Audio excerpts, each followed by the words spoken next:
everybody. Welcome to Little John Yarns and Karen B. Miguel. You might notice something different today. We are actually doing a dual live stream. So you may be watching this on Karen's channel or you may be watching this on mine, Alysha Littlejohn Yarns. What we usually like to do here is drink a little wine and talk a little bit about crochet. Today, a little, you're lucky, my box is just empty. Guys, before we went live, I had to squeeze the bladder. That's how class I am, out of my box of wine just to get me a little cup. But today, we're not just talking about crochet. We're going to be talking about starting your own crochet business. Last week and the week before, you might have noticed on my Facebook page, and my YouTube community channel, that I was asking you questions. What are some of the problems that you're facing starting your own crochet business? Or if you wanted to know how to make this hobby a career, that's what we're going to be talking about today. And Karen, if you don't know who she is the most amazing crochet hustler I know. You are. I've seen her crochet with the stars. Check out her Instagram. She has taken her handmade crochet business into, I'm not going to tell her figures, but she's made some figures out of her crochet business. So hi, Karen. How are you today? That was a long intro. Oh, I appreciate you. I appreciate your intro, and I'm good. Thank you. And guys, if you're watching on my channel, like Alysha said, we are on like a joint thing, and it's pretty cool because it was kind of funny because this was the first time we technically did this. And if you watched us on when we were trying to figure out the technology, I mean, that could have been a show in itself, but we made it here, and I think you can hear all of us, so that's a good sign.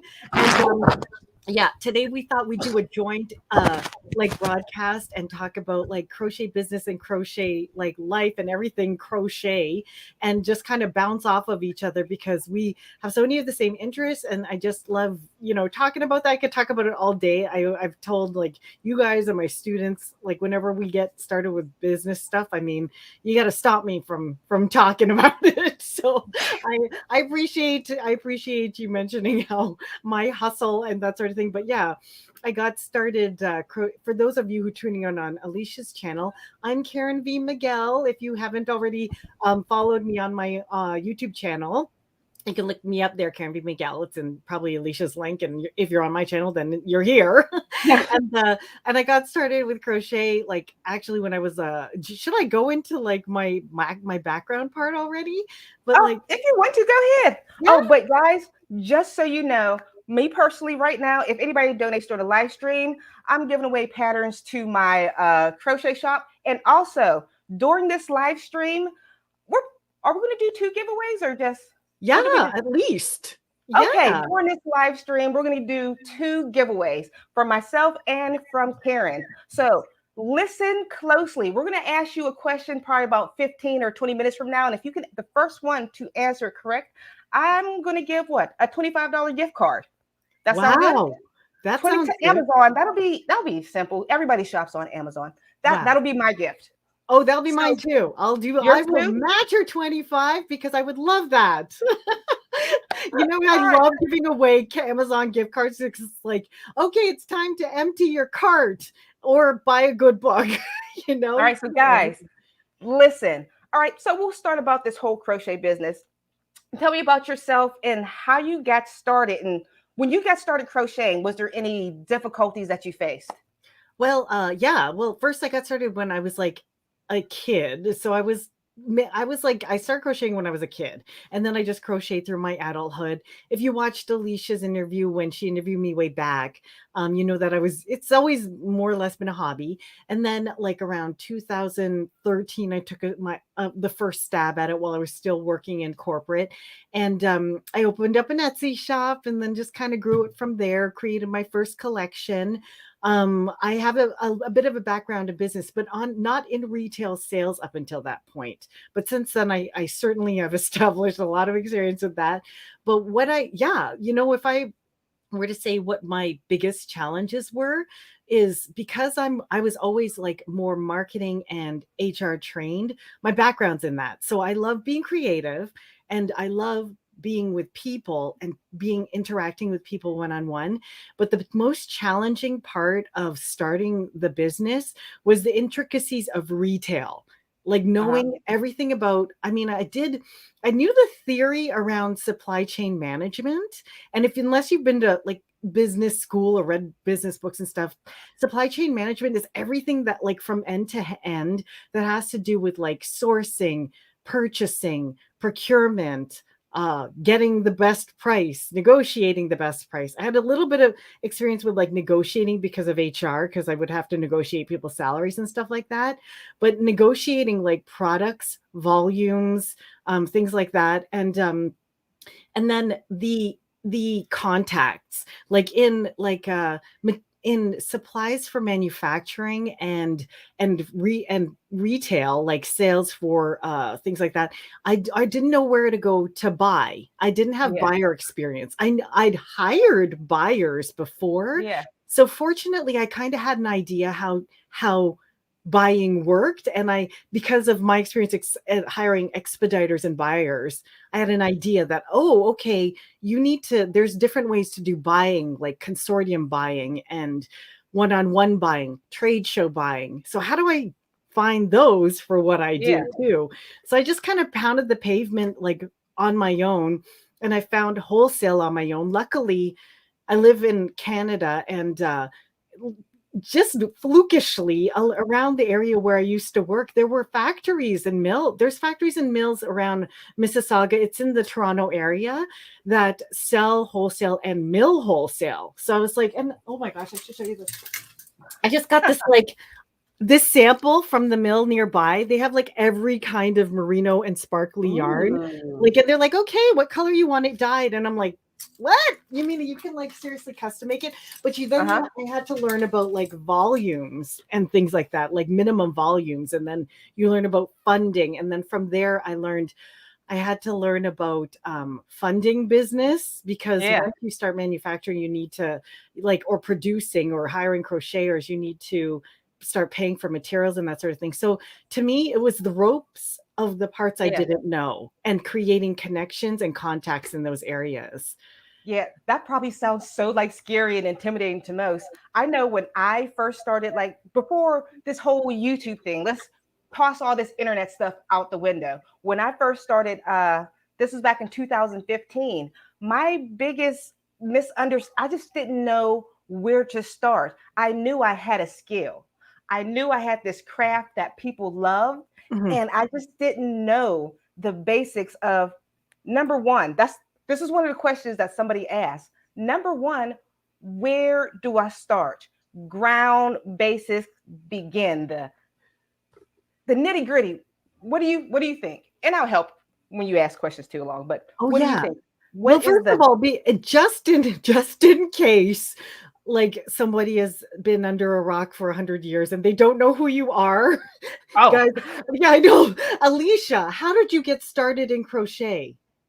oh, how did I get started? Okay, back in Yeah. 2015, I just wanted to make a little extra money, maybe to buy some shoes or whatever for my kids. And I'm like, oh, like I was just saying, people seen I had a talent. They're like, hey, why don't you sell that? So I got on Etsy, put my stuff on there, crickets, nothing. And I'm like, oh, I am not going to be a failure. There is some way to make money. So this is at the time I caught, things have changed now. This is not 2015. You remember how people were selling like Lululemon and like that lipstick Oh that yeah. don't fall off your face Yeah, in yeah. Facebook groups? So I'm like, I started joining these groups not to buy, but to learn exactly what they're doing. I'm like, I don't need to be an MLM to make money. Why don't I just take this format and just sell like they do? Right?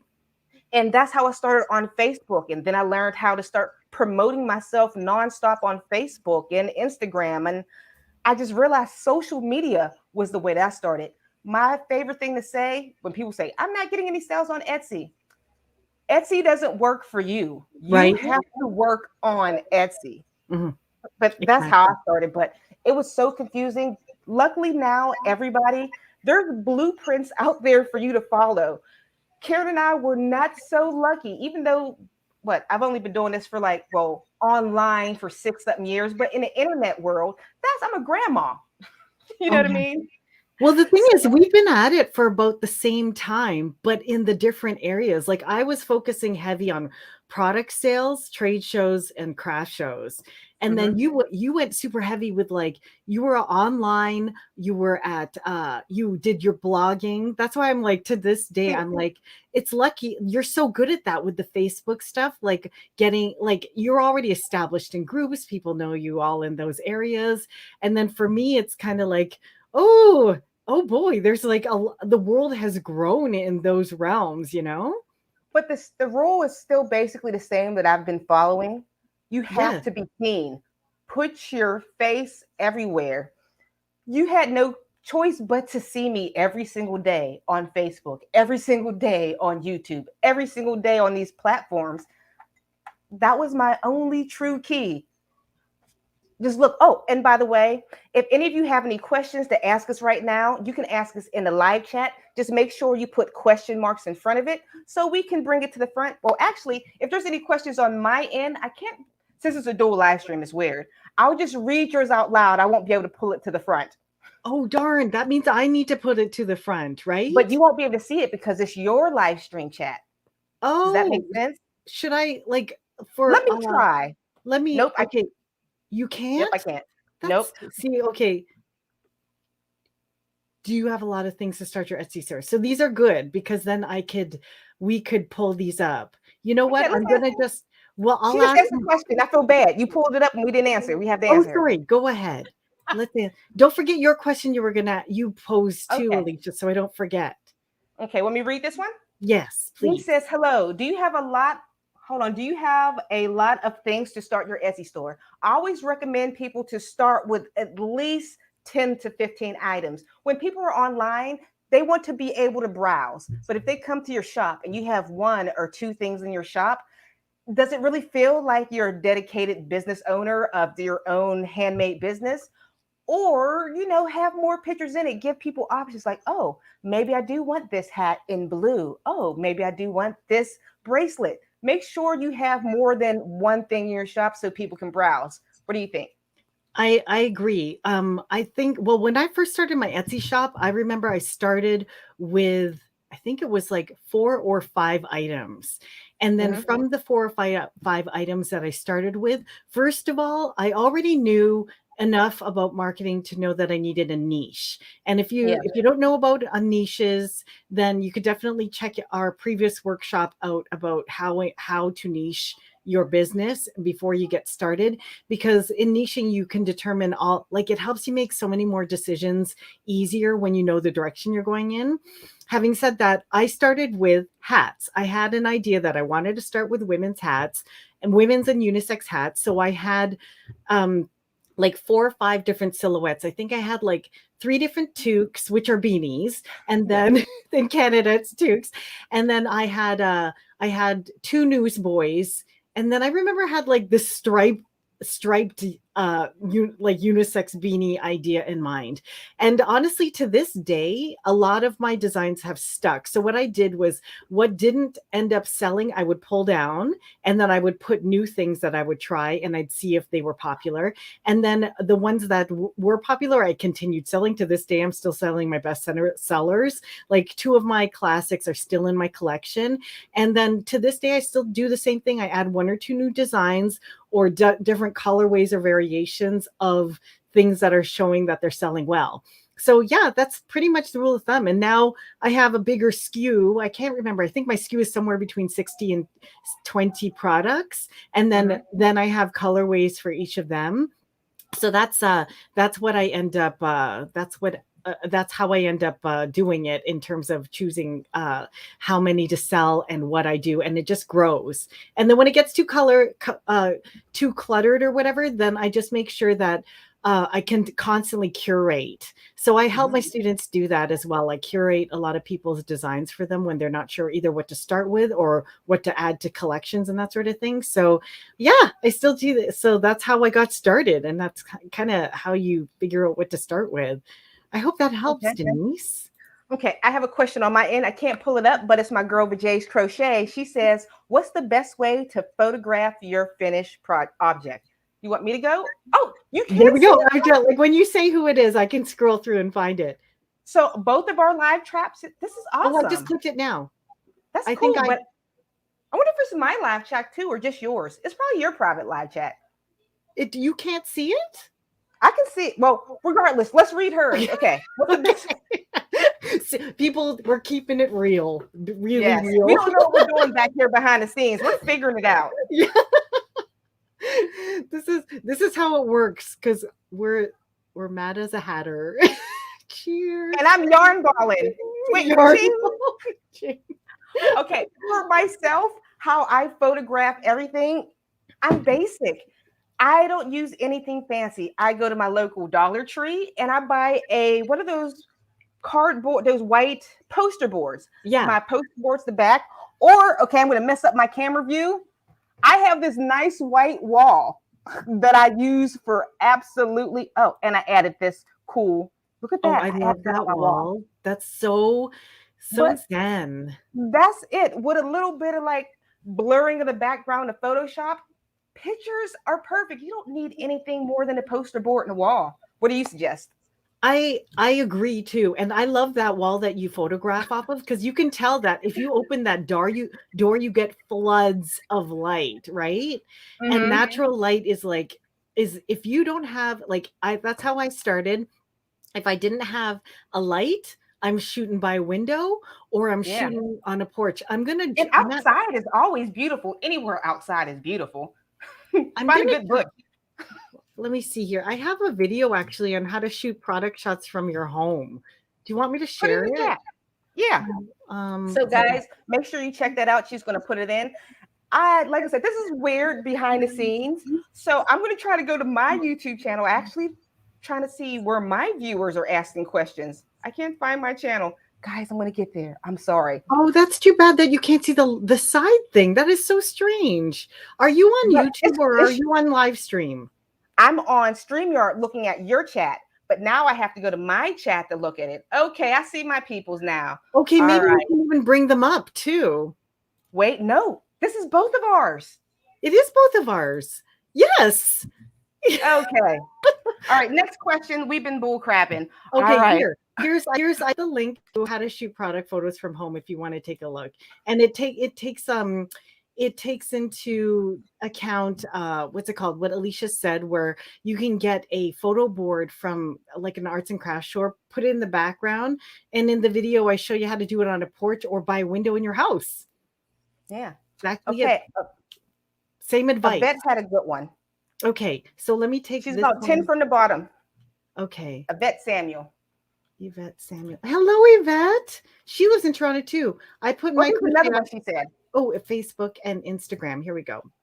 I want to know where I can buy yarn in bulk to save for my own business, Yvette. I can help you actually because I know you're in Toronto. She lives like in the city next door. I could. There's a distributor. Actually, this distributor is in North America, and this is not an endorsed post. But you can set up a wholesale account anywhere in North America with Diamond Yarns if you meet a minimum of at least $500. So that's the thing. And I know some people are like, oh, 500. Yeah, I spend that in a month. Like in yarn, sometimes when you're going nuts, making gifts and stuff like that, it pays to buy wholesale. Yvette, you can also get heavily discounted things from a place called Nitka, and they are also in Mississauga. And they ship internationally too. But if you sign up for their mailing list, they have like 40% off, like 30-40% off sales. And then sometimes they'll have like sell-offs where they'll sell huge lots of items for like 60% off. So you definitely want to get on their mailing list. I'll try and pull up Nitka's too. I'll be honest, Nitka was the first yarn store that I bought from who sold to me wholesale. They don't do wholesale accounts anymore. They just heavily discount. So you have to join up on their mailing list and get their coupon code. I put it in the chat for anyone who wants to take a look at that, nitka.com. Okay. So this was another question from one of my followers.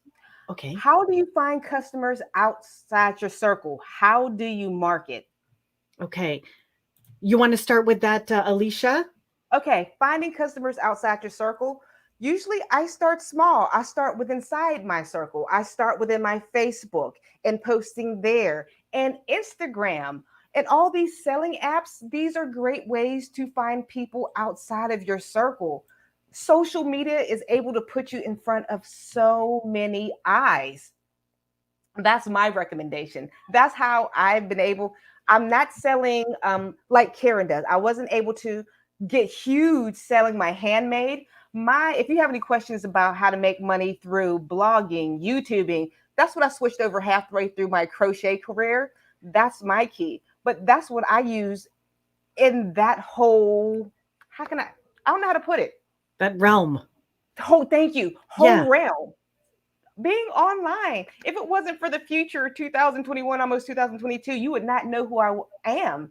Crochet 15 years ago was not like this. There were no crochet famous people online, Right? you There, know? yeah, there's a number of them now. So it's like, wow, that's amazing. But I know My social media can be scary though, for Yeah. some.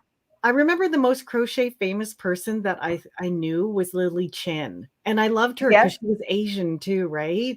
I So it's like, knew same thing. I knew the double Dutch twins, the double crochet twins. They used to work for Red Heart because they yes, were black. I'm like, oh, I know who yeah. you are. And I was Marley. Did I know Marley Bird? I might have known her, I've or started following her like in the last like 3 or 4 years. But honestly, maybe. my mecca, my what was Lily Chin. I'm like, Yeah, she's a cat, man. She's serious about crochet, man. Didn't she crochet for like Dior and like oh my gosh. yeah. Like I just love this woman. And she's like tough as nails, right? So I like her. Um So how did you find people outside your circle? okay. Well, basically, I now we're talking about like driving traffic and Yes, basically marketing. yeah, because I was okay at Facebook and Instagram was just a baby back then, so it was kind of easy to get traffic because the world was like TikTok where it was just kind of growing and I Yeah, hopped on it, right? So Facebook, how did my early techniques, and I don't necessarily do this today, but early on boosting helped a lot when I first was getting started, getting it beyond the inside circle. So what I did was when I boosted post, I focused on people who already liked my business page and people who are friends of those people who already like my business page. So I expanded it to this group. And then yeah, once I expanded it to this group and your following starts growing, then you can run ad campaigns. And yes, I spend money on advertising, but not a huge amount. Ask my students, like me and my students, we spend like $1 or two a day, but we expand it to like everybody who's similar to this little group will see our advertising. And that's mhm, how that's how I build my marketing campaign. And then another thing is social media. So early on I tweeted a lot, getting it out there. And frankly, yeah. that's how I think I got my hats on celebrities because I would always, some of the hats, I'd be like, shop this look. And then I'd have a look that a celebrity was in, and I could totally make a hat like that. Right. Yeah. And then I'd be like, shop this look. And here's my hat. But then here's a celebrity wearing a very similar hat to this. Right. And then I would say celebrity style. And that's how I kind of got approached by the Golden Globe Awards and the award shows because they were like, we Pause. want you to. The Golden Globe Awards. Continue. And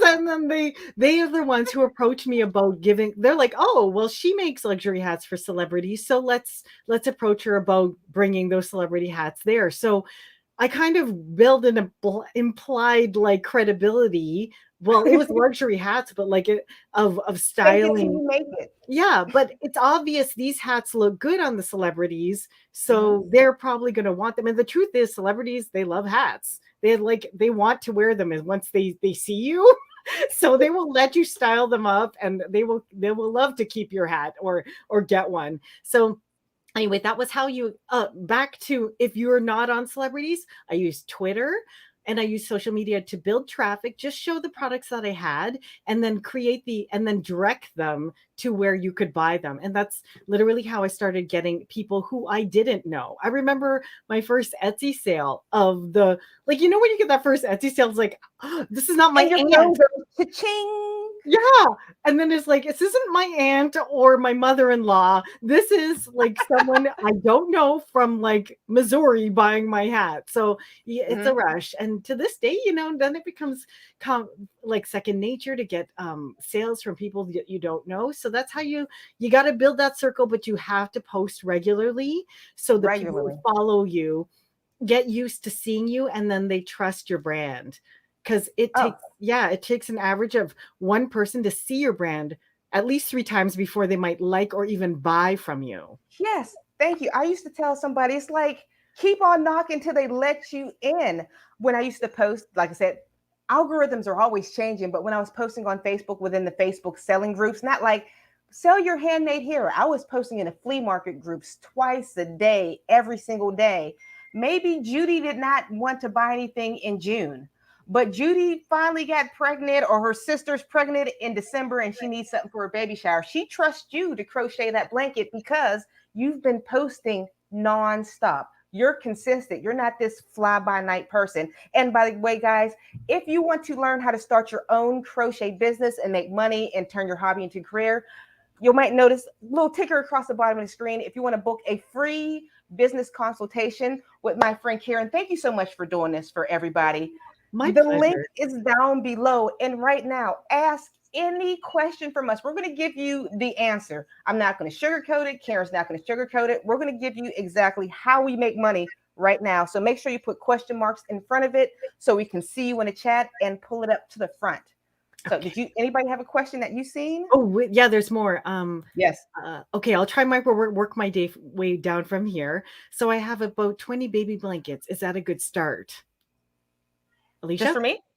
Sure. Yeah, we'll go kind of back and forth and then we'll. Okay. From my standpoint, I didn't do craft shows and craft fairs or anything like that. So saying that I'm not doing that, I usually don't have 20 baby blankets. Because usually when I sell something online, it's nice to have 20 pictures. If you made 20 baby blankets over the past year, 20 different pictures on your Etsy shop or in your Facebook business page or something like that. But I noticed when somebody says, oh, I love that baby blanket. Do you have it in pink? And you made it in yellow. Right. And you have to make it all over again. Having those original pictures at least once. I don't say make the same blanket 20 times. No. If you're selling online, make that blanket once and tell them it's available in different colors. They just have to request it, just so you're not wasting your time doing so many of the same thing. Does that make sense? Yeah, totally. And to build on that too, 20 baby blankets.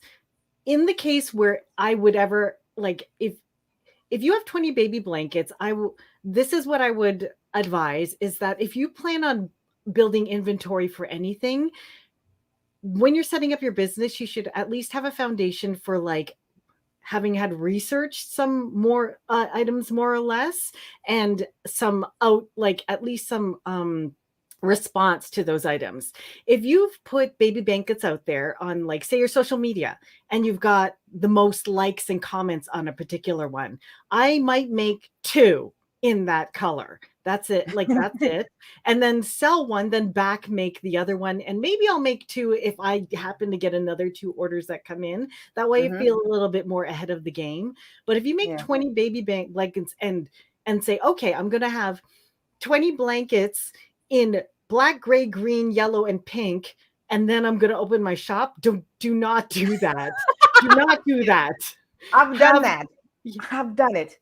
Yeah. And don't do that. If you had no past history of understanding what it is that your audience is looking for, or by all means, who your audience even is. I know some of my students are watching, and they're like, yes, Karen will not let you move forward if you don't know who you're talking to, because you are wasting your time. If your audience that you like, if you're putting out baby blankets, maybe your Like you need to know which audience you're speaking to. Are you speaking to baby accessories? Are you talking to people who are more interested in giving heirloom items or christening gifts? Are you like did the people who like all of your items because you're making baby blankets, you think, oh, I'm making baby blankets because my neighbor who is a, I don't know, like they don't even have babies liked it, then you got to make sure that you're validating what it is that you're making for your customers and who your customers are before you go building any inventory, because you will waste money buying Yes. supplies for inventory that won't turn over. Then you'll get desperate, you'll sell it for at or below cost, you won't even pay yourself for time. So if anything, look into researching who your niche is. That's what I would say. So you have 20 baby blankets. That might be a good start depending on how far you are with understanding your customer. So that's how I would answer that one.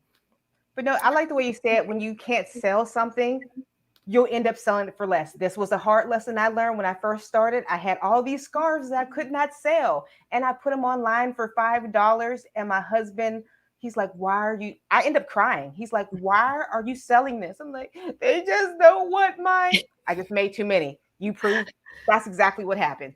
Yeah.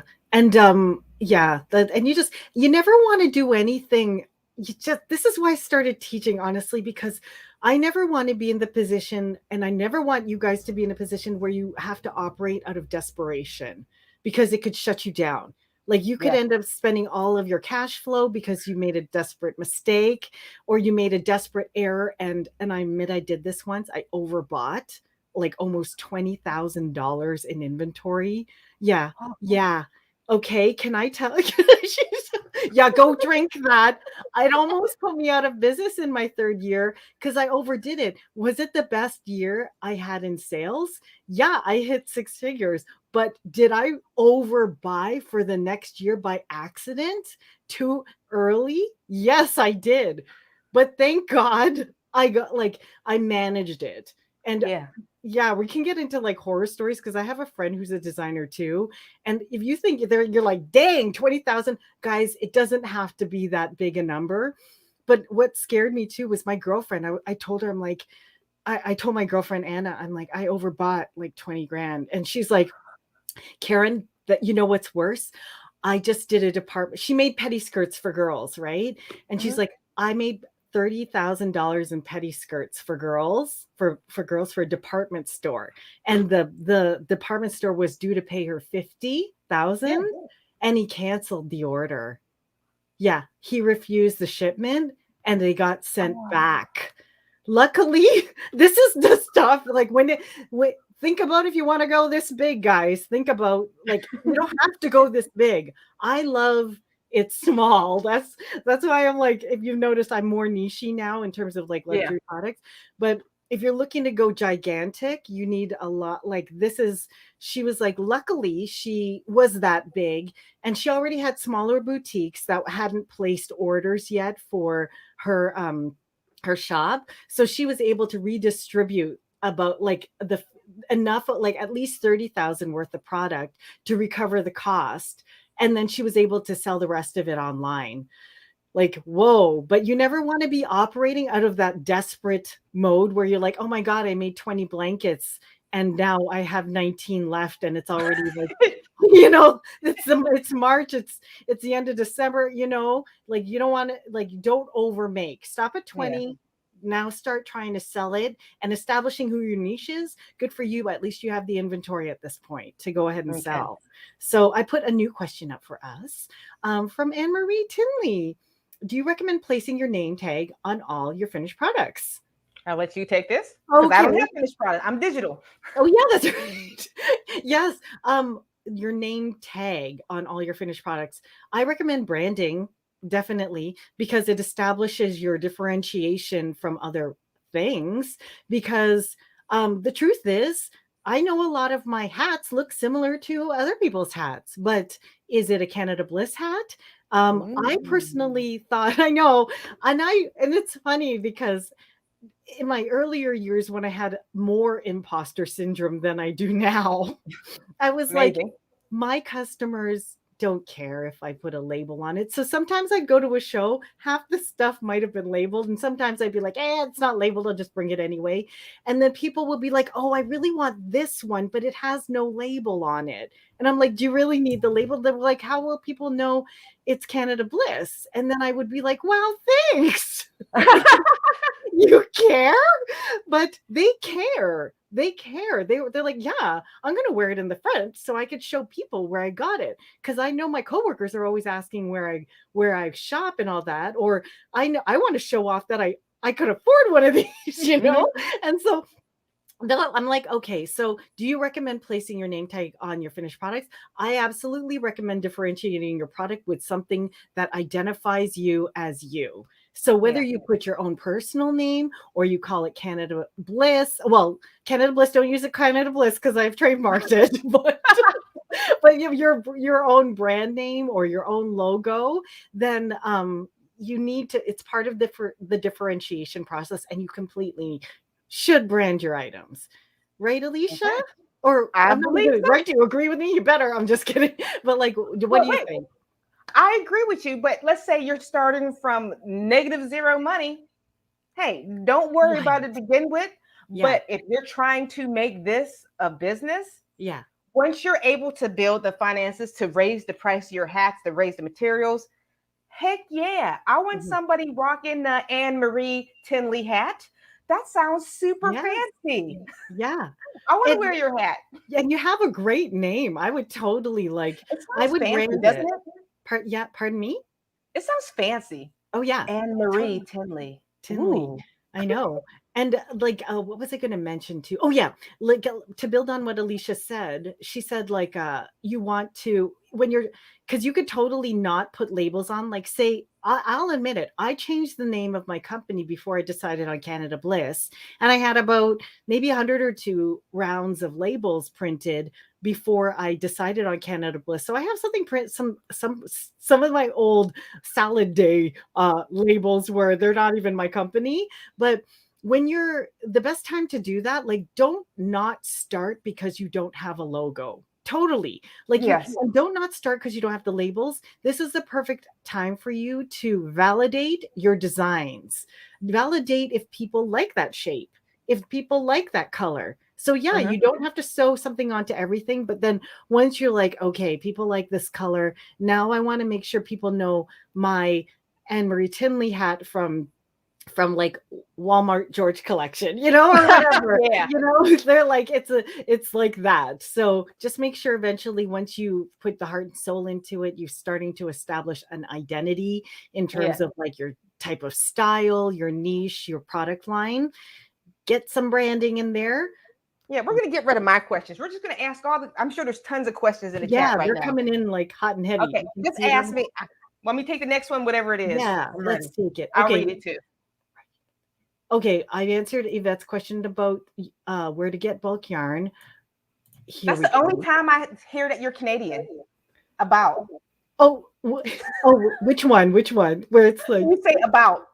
It's not strong. It's not like the Canadian about.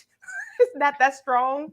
Do I sound like because you know some states in the US have really strong accents, like Boston and like the Midwest? Actually, Pittsburgh has a very strong, I don't have one, but sometimes people tell me I sound Southern, but Pittsburgh it was rated the worst accent in the United States. It's the Yinzers. You going downtown? What? You going downtown? Are you going downtown? Crazy. But regardless, Mercedes. She says, I'm sorry, I go off on tangents. You kill me. Mercedes says, do you think it's better to start a Facebook marketplace when you're not sure how to sell online? I have so many hats to sell, etc. Yeah, Facebook marketplace is a great way to sell, and you can reach so many people. Yes. Yeah, Facebook Market is really helpful too. Like, then you, like, the thing about selling in marketplaces is you don't necessarily have to worry about an aesthetic, right? Yes. If you want, and to get it out fast. But if you've already established a brand, or you want to establish a brand aesthetic, then you might want to you might want to consider selling on, like Etsy, or building your own site, Shopify site, or or selling on like Amazon. I'm not sure if they have like they don't have customizable like seller pages, so you don't even have to worry so much about aesthetic there. You just have to worry about like removing the background on those ones. But sell any place that you think you might be able to move the inventory. The only thing is that you might be looking at a different price point, because a lot of people on Marketplace also sell at very low price points, because you're competing with people who are selling used items too, right? So just keep that in mind. You're not necessarily competing with used, but just see. And okay. Oh, and Karen, take a sip. I haven't seen you picked up your Mad Hatter cup. Oh yeah. Okay, let me put a question up, and then I'm going to take a sippy sip. Oh, I see. Aisha Flores. Hi. Okay, Kiki Crochet. I use a photo box to take my pics. I actually always wanted a photo box, but Karen's my CBFF. She knows I am just insanely cheap. I don't know why. I just finally bought new lights that aren't workers' clamp lights from the hardware store. So, and you'd never like. It's so funny you say you're cheap, because you don't look cheap, and everything you make is gorgeous. That's what he said. Oh, oh my God.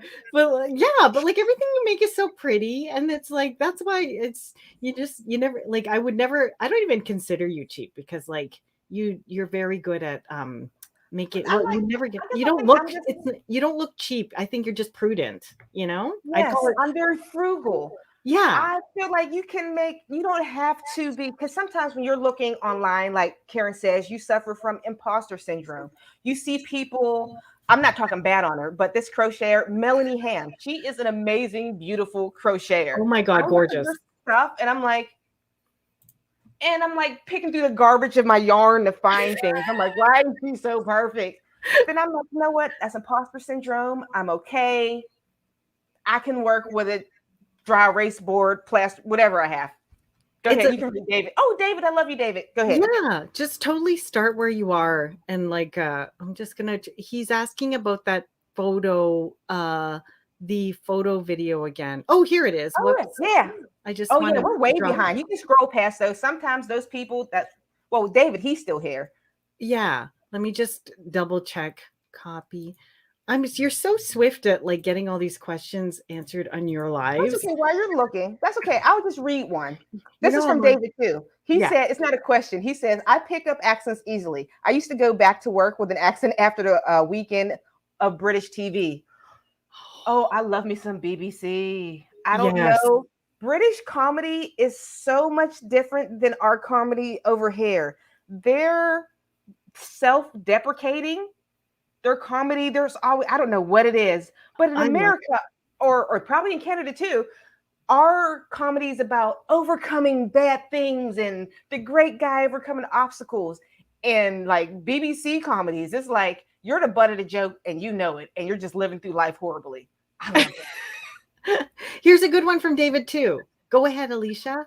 Regarding my earlier question, shawl patterns seem to sell the best. I enjoy creating new ones. My YouTube content focuses on videos that get the most viewing hours, which I really enjoy.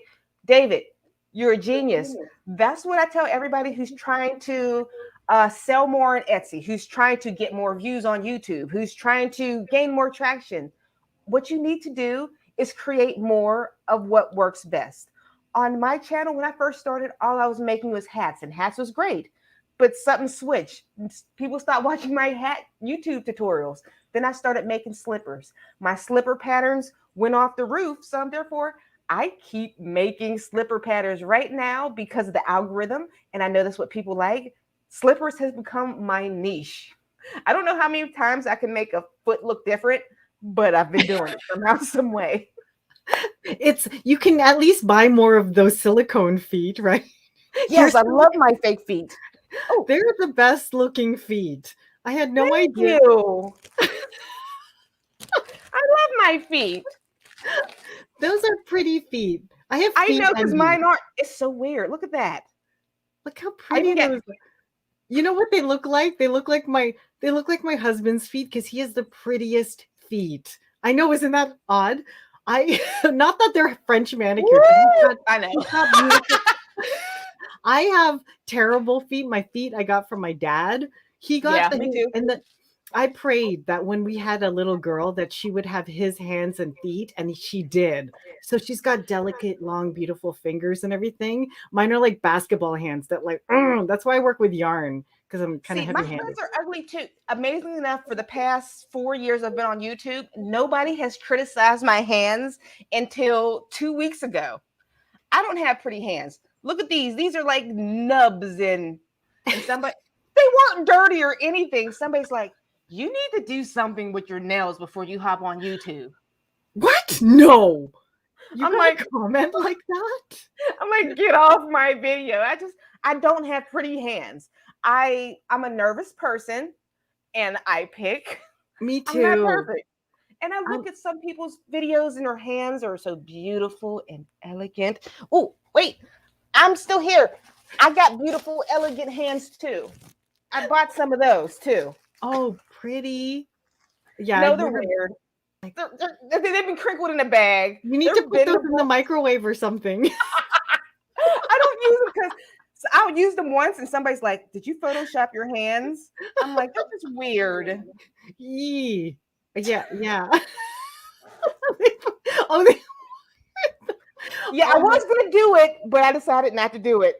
oh, that's funny because Alysha, you're one of the reasons why I'm not scared to do tutorials anymore if I haven't got a manicure, because I'm like, I have way worse nails than like hands and nails than you do, honestly, because I also have discoloration in my nails, and it's Me too. not a melanoma. It's just the way I am. I get stripes on my nails. Yeah.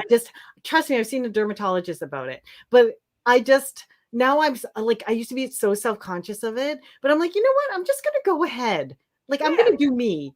Oh, look at this. That's right, Sylvia. Sometimes people can be uber nasty. I love Sylvia. She's so sweet. What, you want to see something funny? My grandma told me this. She wasn't trying to be mean, but my thumbs look like big toenails. It looks like a big toe. Oh, look at that. You're My right. thumb looks like I'm a just big toe. It's like a baby boy toe. Isn't that cute? And look, I'm still a successful YouTuber, and I got toes for thumbs.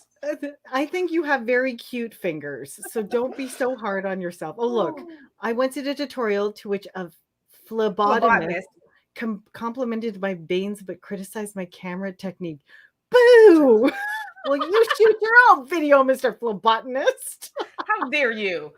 That's creepy. Creepy. Would you like to share with Regina D where you get your mannequin models? My mannequin, I need to do a YouTube video on this, but my mannequin feet came from Amazon. Nothing special, but please be careful when you search for these feet because you'll end up with feet with weird holes right here for creepy men. I'm not going to say anything to get this video demonetized, but imagine what creepy men could use this for. Or creepy women, it doesn't matter. Alysha. Oh, look, Reggie. Hey, girl. I once got a comment on a tutorial that I should be a pianist with my long fingers. Ooh. Oh my gosh, she's got pretty hands. We don't like you, Reggie. Kiss my toenail fingers. Oh my gosh, I just wish I had beautiful. Oh my gosh. Oh, love you both. Thank you, Sylvia. You're lovely too. You're the best. I like Sylvia. I know. Yes, be careful, circle 3. Oh, guys, if you have this is a thing, right? That's odd. If you have any business questions, go ahead and ask us now. We're here to help you. And if you would like to book a free business consultation, I've been drinking more than Karen. Consultation with Karen. Please click down the link below and she'll answer any questions you have and talk you through this business thing. And trust me, Karen, we became friends this year. I actually took her Handmade Success Academy class. She did. She's a good student. You know that she's the kind of student who like shows up. She's got the pencils all sharpened. I'm certain you were a really good student, eh? You were. You taught me so much. The biggest thing I loved the email marketing part. I've always had an email list. Because people always told me, hey, collect the email list, collect the email list. And I managed to collect this big, like 3,000 people email list, and it was just sitting there. I didn't know how to use it, how to create it, how to create a marketing calendar. You helped me with all these things, and I appreciate your class. It's helped me so much. And guys, if you would like any information about that, you don't have to take her class. You can get all this information free right now, but you would like to book a coaching call, click down below. Oh, we should do a giveaway. We forgot. Oh, that's a good idea. I'll ask the question right now. Okay, it has to be, you have to pick the winner, the first one to comment the correct answer. Oh, let's do that. Let's use the thingamabob. I've got it. Okay, we'll use the hashtags. So let me do a quick screen share. Bear with me. Share. Or do you want to do yours first? Because it's weird. I can't run it, so I can't. I know. I'm sorry, my dear. That's okay. Share. You're the best. Oh, here we go. Here's my giveaway tool, y'all. Okay, so what hashtag you want us to use?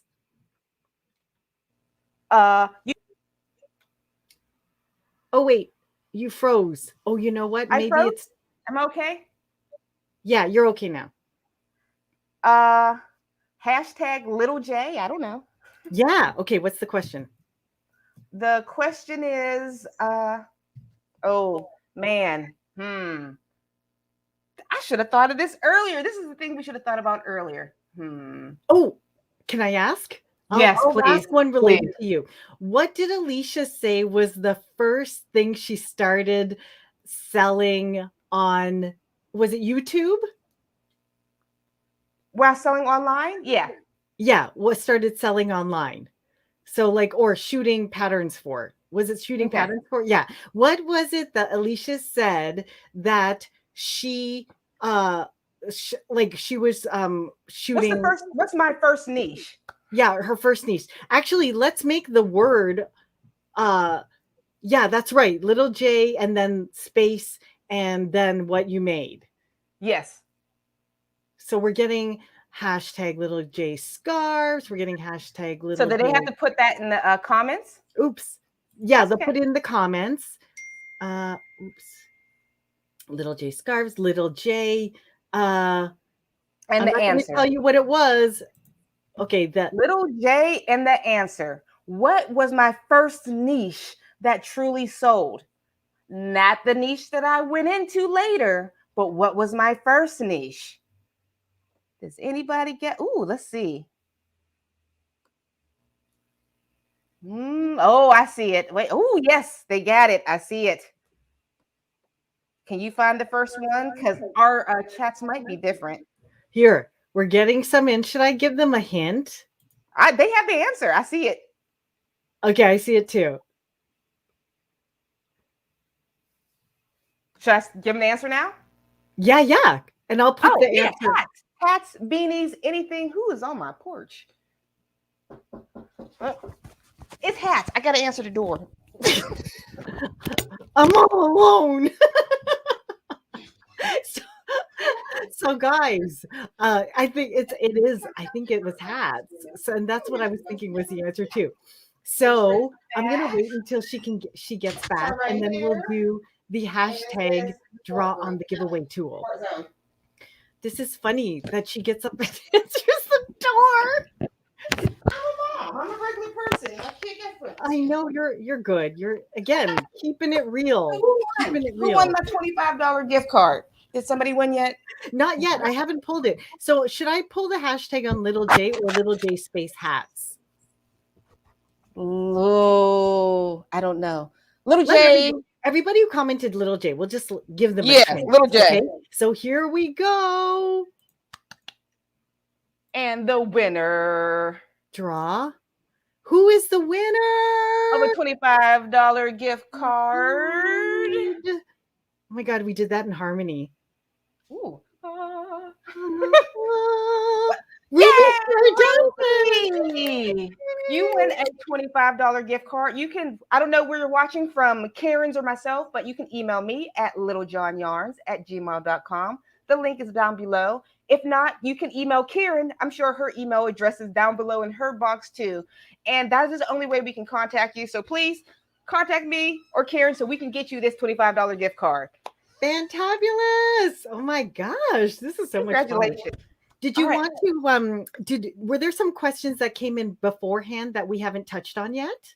Yeah, I'm sure. Okay, let's see. You guys have any business questions? Actually, where's my phone so I can ask questions? Somebody asked before.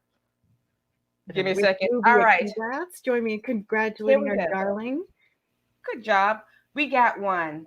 Making people see the value of your crochet work. How do you do that? Hmm. Well, there's different ways to do that. And a lot of it also has to um here I am. I just jumped right in. Sorry about that. But Oh, yeah. I think I think a lot of it has to do with like you can show the value of your crochet work through the communication that you send out or you put out there into the world. Like if you're already on a social media platform, a good way to show the value that you have is to show the product, I mean, the process of you making it. And now more than ever, you have more tools to be able to do that, like in stories and reels. If you haven't seen my latest video on like reels and had a link to put a link sticker in your reels and stories, you totally have to do that because it'll monetize any story or reel you can do and point it to wherever it is that you're selling. You can put it to your Etsy site, you can put it to your Shopify site, you can put it to your marketplace link. You absolutely need to be monetizing your social media on Instagram if you're there right now. And then there's other ways to do it, like through descriptions, through well thought out, well written descriptions in your listings. Like this was made with hand, but with care, using 100% whatever, or tell the certain qualities that you've done or where you source the thing, like source locally from only Pennsylvania spinners, and just, things that show the uniqueness of your items. But you need to communicate that to other people, so you show people the value of it, what it is that you're making. And this even goes even further into when there's selling inbound, waiting for people to click on those clicks that you provided, and outbound, going out there for people who have liked your items, like DMing people through Instagram or through comments to provide them the way to buy your product. So, Alysha, what other ways would you recommend? I've always said crochet is like a craft of love. Crochet, at least throughout my past and history with my grandmother and family, crochet was something that was given away. So therefore, it was never given a monetary value. Sometimes people don't see that. But like you said, you have to show people that this is a valuable item. Each centimeter is made by hand. You have to show each stitch is a work of art. And you can't do that by taking poor pictures. That is a number one thing that gets me. Somebody say, "Oh, I'm not making any sales," and I see your husband on a couch watching football in the background. No, I don't want to see that. You're not showing that your item is a valuable item. People don't wake up saying, "I'm going to buy a crochet hat." Nobody wakes up saying they're going to buy something crochet. But if you're putting a product out there that appears to be beautiful, the picture is well lit, well edited, people say, they'll stop scrolling. Oh, wow, what is this? I need this in my life. You have to tell people what they need. So Mhm. make sure your work is displayed beautifully. Yes. And also, when you do decide, like if you end up selling, like I mentioned, on a site, make sure that your aesthetic and the way you've laid things out makes it clear what they've landed on. Are you selling baby products, or is your site a mishmash? Like, Yes. is it baby products next to some wooden spoons you've collected, next to some booties, next to a man's hat, next to a tablecloth, and next to whatever? Like, what? Yeah. Because what's going to happen is if they land on your site, they don't understand quite what you're doing, and then they realize half of the items on there are patterns and the other half are Yes. products. They're just going to hop off because Yeah. people subconsciously won't put that much mental effort into discerning what it is that you're doing or selling and that sort of thing. Here's a And good make question. Oh, go Oh, go ahead. ahead. Oh, No, and you go make ahead. your description tell a story. I learned this one from Maya Luna. Her descriptions tell a story of the thing she made. It becomes something ethereal, like, I made this from the sheep shaven in the woods at a midnight hour. I'm like, I want to buy that scarf. Yeah, on a full You know what I mean? moon. Yeah. On a full moon, I'm like, oh, I need that. Tell a story. And sometimes with that story, leads to technical algorithm with keywords. The more words you put in your description, the more likely the Etsy, the Lovecraft, the Face, whatever algorithm is going to pick that up and feed it to the right person. Mhm. Okay, next Because question. you have, oh, one more thing I wanted to add to it, because I just like, I always hear stuff, I'm like, oh, that's a good, I got this.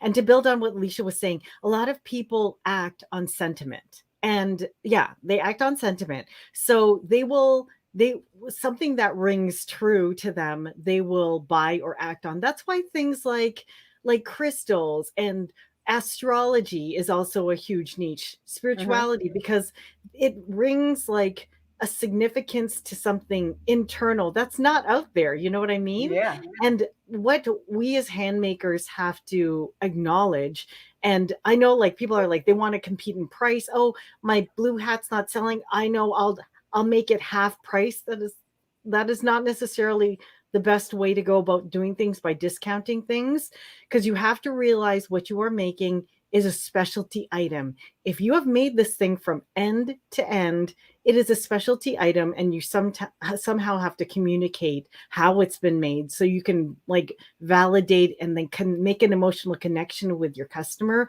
why it's special. Handmade items are always specialty things, and it should never be value, like it should never be discount priced. Yeah. That is my philosophy. But I now, guess this one, next one's for me, yes, huh? yes, please. Okay, do you have a recommendation on resource to learn how to sell patterns on my website? Like, how do you set it up for selling things? Well, personally, why don't you start with something simple like selling on Etsy, selling on Ravelry?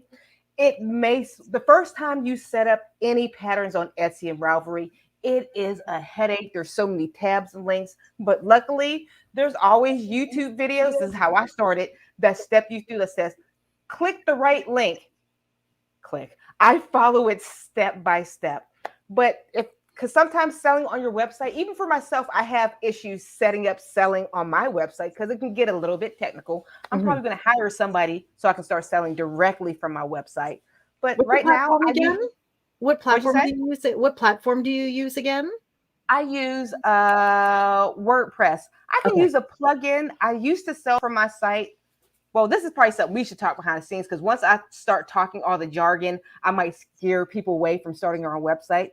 You should definitely, everybody in the planet should start their own website. It's great money. But what was that? Oh, how to sell patterns. Start with Ravelry and Etsy. It's simple. Anybody who crochets or likes to make patterns, please sell your patterns. It is a great way of passive income.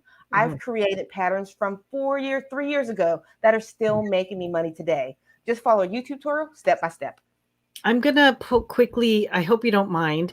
I No, don't just go. want to for my viewers. I just want to make sure, because I actually have a Shopify tutorial, and if I know Shopify is like, it scares you because you see people who have No, amazing sites on Shopify, but the fact of the matter is, it's actually easy. so easy. Like literally, I put together a tutorial on my website, and it takes like like maybe 10 minutes to walk through, and then it's, if you sell patterns on Shopify, you just literally upload a file to, like, you create a product listing, and then you upload the file, and the whole thing takes place there. And So if there's you're, probably no, you don't, because you pay for I pay Shopify monthly monthly. just for the Yeah. platform.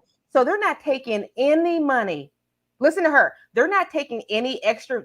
Etsy takes, what is You have to it? pay a per listing fee. Yes, there's a 20-cent listing fee. They take is it 3%? I think so, like close to that. It's like 3% of your sale.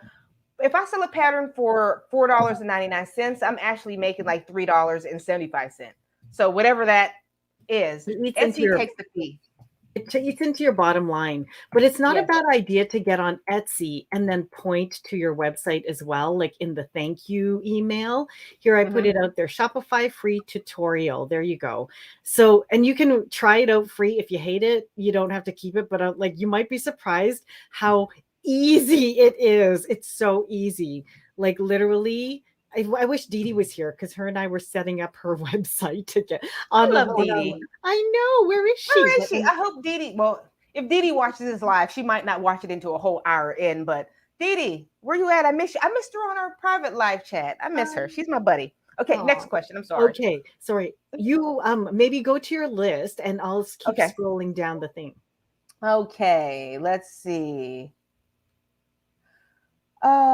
Getting her working on Etsy platforms. Okay, getting subs. That's me. I get okay, that's a That's question you, for my me. dear. Getting subscribers. If you're trying to start your own YouTube channel, YouTube is a tough platform. Many people think like if you become successful on YouTube, it's completely out of luck, out of pure luck. The reason why I became successful on YouTube is not because I am the best crocheter in the world. Unknowingly to myself, I found out I'm great with analytics and I'm great with marketing, but YouTube is specifically analytics. You have to give the viewer what they want. When you Yes. give the viewer what they want, or probably even on Instagram or any other platform, when you give people what they want, you will get more subscribers. When I put out when I did a YouTube video on the cricket machine. I love the cricket. It's an amazing machine, but my viewer says, I don't want to see that crap from you. I got no views. That's not what they want. And they didn't subscribe. I had people unsubscribe to my channel because of that. Right. Yeah. So the key is nothing tricky. It's giving people exactly what they want. Yes. And then J-Hook commented too, I sell patterns and I have similar problem explaining to testers what sort of pictures I'm looking for. Many people don't realize what pictures sell. What's a good, what kind of picture tips would you give to the viewers, Alysha, your viewers? Go online. Let's say you're selling a hat. Type in hat model in Google. Look, we are regular people. We can't hire models. We can't do this, but we can copy what we see online. If I see a high-end model looking like that, you're gonna Because see that's me how they look. on Instagram looking like that. You don't need a high-end camera. Actually, I have a beautiful DSLR that I'm working on right now. Most of the pictures that I take of myself are with my Android Xiaomi generic cell phone. It has a great camera though. I use with my cell phone. Selfie mode, or what do they call it? Selfie stick. That's what I do. You don't need anything spectacular. How to get your testers to do it? I haven't figured it out yet. That's tough. Oh, sorry. One thing I do mention to some of my students and anyone who asks about pictures is you have to make sure it's well lit, first of all. Like that is the key thing. If it's dark, you can have the best looking product, but patterns or products have to be well lit. They have to be bright, and you have to be able to see the detail of the gorgeousness of it, right? White light, not yellow light. Yes. Daylight. What is it? White balance can be adjusted post-op, right? Okay. So I think in my course too, I taught how to white balance. But in the photo thingy, in the photo video on my site, I think I show how to white balance. Any app now on your phone has white balance correction. You can just white balance correct so then it doesn't end up yellowy. Like look at I didn't do a white balance test before I shot. So I'm like walking yellow. Everything is it all white or yellow? Is it white or yeah? It looks like I friggin' have like 100-year-old paint on my wall. Oh, it doesn't. Is it? What color is it? It's white. Oh, dude, get your white balance fixed. Like it doesn't look white like your fireplace. So. Yeah, that's me. This is what happens when you don't white balance your photos. But make sure it's white. Wait, we got a super chat. Wait, my bubbles are just going off. The lights didn't go off. Let me see. Look. Is that for you? Showed up. It's me. We were just. I can't highlight her. We were just talking about you, Dee Dee. How do I bring her up? Hold on. I'm scrolling. Here we go. Dee Dee, we were just talking about you. Hello, all good things, right? Were you here? Dee Dee, were you listening to us talk? Wait, I'm on the wrong side. Here we go. I'm ready. Cheers. Ballin', Mad Hatter. My gal. We were just talking about you and setting up your Shopify site. So Dee Dee's setting up her Shopify right now. Go ahead, Alysha. Sorry. Oh, I forgot to set up my wheel of patterns before the end, but you can go to my Etsy shop and pick out any pattern you want, Didi. Actually, Didi's my favorite. You can do whatever you want, Didi. Send me a list of 8. Guys, you can feel jealous if you want to. Didi's one of my favorite people. Denise, you're awesome. You can pick like 80 patterns if you want to. Be jealous, guys. She's awesome. Maybe one day you all can be like Didi. So sweet. Oh, so sweet. So what were we saying again? I don't find Shopify easy. It's like opening a store from scratch, from legally to finally opening it. From legal to final open. I've had mine for months and still not open. That's the thing about Shopify. You just got to take the leap. But like once you get the hang of the fact that it's drag and drop, then it's not so scary once you get it started.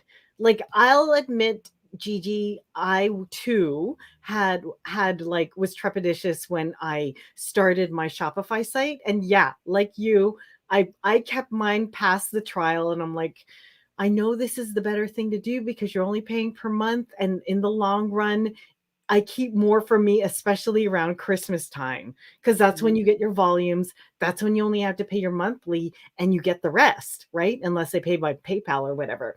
But anyway, like once you get it all established, like you choose your picture for the banner, you choose your products for the feature, and then you choose your pictures for whatever, and then you link in your social media.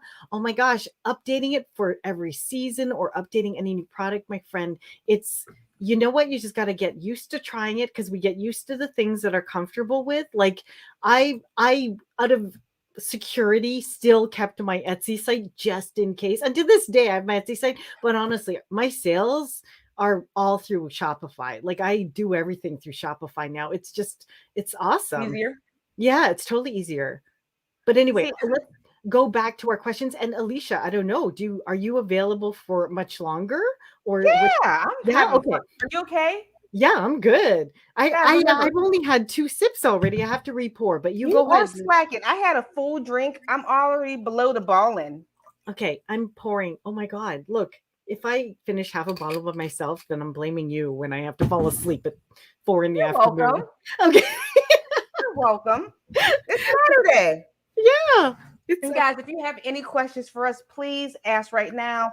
Anything about crochet business, how I'm great with ask for the online stuff, and Karen's great with the whole host. You're a boss with that. You're just amazing. But and you know what I want to mention too? This month I'm also going to do a marketing at all stages, handmade marketing for all stages of your business. So be sure to check out my website, my YouTube channel, so that you can tune in for that. But I would love to, like, if you're interested in some of the marketing stuff and how to drive traffic, then tune in for that.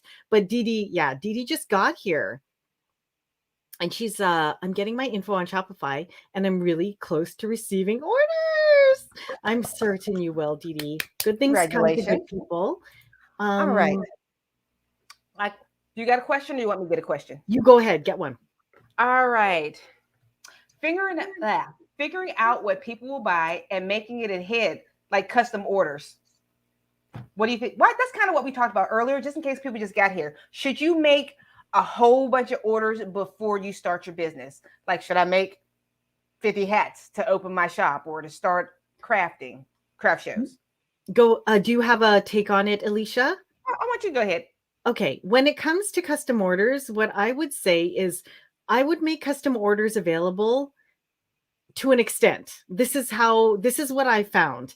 Because I remember when I first started, I was like, okay, I know you want to please everyone, because like we're crafters, we want to make them happy with what we're making, right? But you can't waste a whole bunch of time like making different things for everybody. Because I remember one time this woman's like, oh, you opened up a crochet store? I have a tablecloth that I really want remade that my grandmother, I have a picture of. And I'm like, are you kidding? I am not making any tablecloths. Like, I'm not. Make it real quick. I'll buy the yarn for you. Right? Oh yeah. Because I only have like 10,000 hours of crochet time, right? No. If you want to go into custom, I would say make the sample in a neutral color that's photographable and shows the detail of like the creative project you've made. So let's say you're making a hat, like my reference is like, say you're making a newsboy hat or a lovely pair of like Celtic mittens. Okay, you have this gorgeous pattern. You can make the Celtic mittens, standardize as much of it as possible. So the design is your design. And they're like, oh, but can you add frills and then 4 buttons on the cuff? And you're like, no, because I would never do that.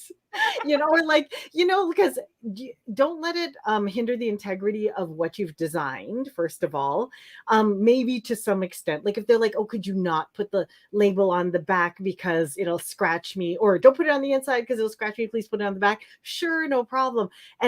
But make it as standard as possible. Like the detail will always be gray or cream, but the background will only be available in red, blue, or navy. And if they're like, can you please do black for me? And you have black yarn? Sure. Yeah. You know what I mean? But don't over make it customized, and be sure that it's your design and you're not changing the design, because that is time that you're spending changing designs and being not efficient in your business, filling other orders. You know what I mean? But if you decide that it's worthwhile to do something that you wouldn't normally do, like say, their hand is oddly shaped on one side, so they really need it to be wider. Yeah. Something like that. There was one person who had like an extraordinarily big head that I made for her. And to this day, whenever she loses her hat, she will rebuy the same hat in the same color every single time. But I make this one hat for her, and I had to change the design because the repeat didn't match up where, right, it didn't match up where the increase and all that sort of thing. So I made it just for her, and I thought to myself, I will make it just for her because it's worthwhile, and whenever she leaves me a review, it's totally worth the time, because it just like it makes your testimonials, like it shows how much you really go out on a limb and make a beautiful product for people. No, I want to give you credit on this. How you said, create a pattern that's neutral and, like you said, basic, tan, gray. I can never do neutrals. Your pictures are so much more superior. You have such great pictures. Well, thank They're you. like, I cannot do a gray because I don't know how to make a gray pop correctly. Your photography, your models, they're just like, did you get a magazine designer? What happened? This is beautiful. Me, I'm like against my plastic growing wall on my wall, like with my phone. It has to be yellow because this picture is horrible. Alysha, what's funny you mentioned that, because it goes back to like, if you're doing something, guys, tell everybody what you're doing and own it and be proud of it. Because the way I found my photographer was through my dentist. I was literally having my teeth cleaned, and she's like, "Sir, what you up to?" I'm like, "Well, I started this accessories business." And she's like, "Oh, my sister-in-law lives in your area, and she photographs for, I forget this, like children's clothing line called blah blah blah Bambino, and I'll bet you she'll help you if I tell her to help you," kind of thing. And I'm like, okay, I don't have a photographer. Other than that, my husband he and I would stay up till 2 a.m. and photograph my girlfriend who was a flight attendant. Yeah. I'm chasing down my kids with a camera. I'm like, stop. Yeah, on a white background. That was how we photographed things. And then this lady, she's like, yeah, I do product photos for retail. And then bam. Now she was, oh my God, I gotta give her a shout out. Lisa Vigliotta, she was just featured in British Vogue. She's my photographer. Just like, I just wanted to give her mad props for that. I know. You just be falling in the roses sometime. Just accidentally tripping into the Golden Globes, tripping into photographers, it's networking, truly. Because when I met Lisa and when we met each other, we were both in our salad days. She was like, well, I can get a model to work for product. And I'm like, okay, like what she charged me is highway robbery for somebody who's been featured in British Vogue. But her and I are like, we go back because we started together. And Mm-hmm. like, I would give her and her kids hats. So it's just networking. Like, you stick with good people, you find good people. When you tell people what they do, she's super duper Christian, and we align with each other's values and stuff. It just works out. Let's So see. We got what was oh, Mark or Lillian? Dee Dee, sorry. can't find you on Instagram. Hi, Dee Dee. Okay, here we You're go. from a Mark. How would How you long would you say is the you Irene, go how ahead? long would you say is the best time for YouTube videos? Is 20 minutes for a video long enough? How long a YouTube video is enough to get the point across? Nobody likes a YouTube video that takes entirely too long. If a Right. 20-minute video can be done in 10 minutes, please do it in 10 minutes. If it can be done in 3 minutes, who cares? Do it in 3. I have 1-minute videos that get 100,000 views, and I have 20-minute videos that get 100,000 views.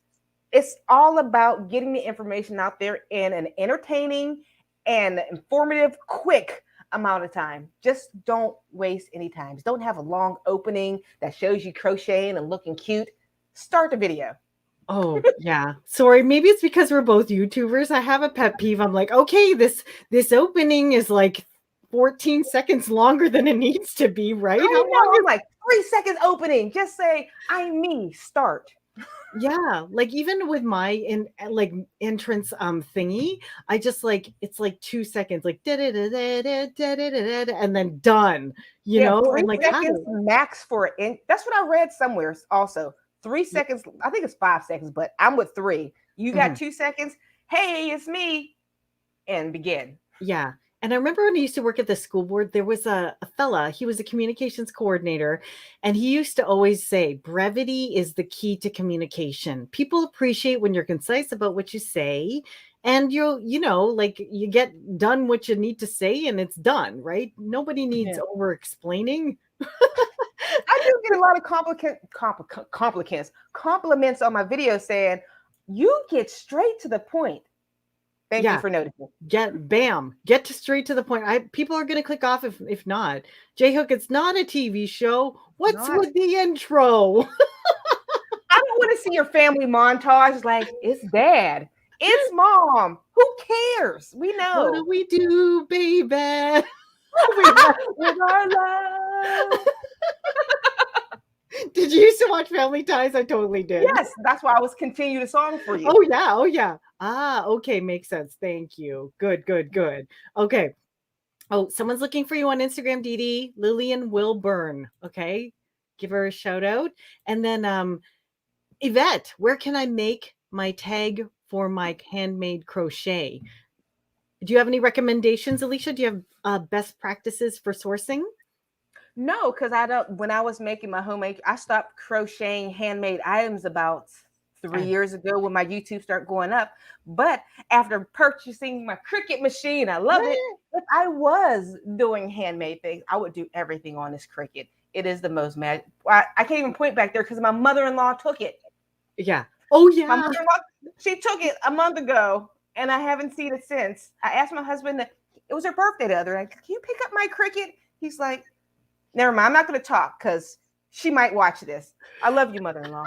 Give me back my Cricut. We love our mother-in-laws. I wonder if you love your Cricut more than I love my Addies. I am like thoroughly addicted to Addie knitting machines. Did you put that thing in your link?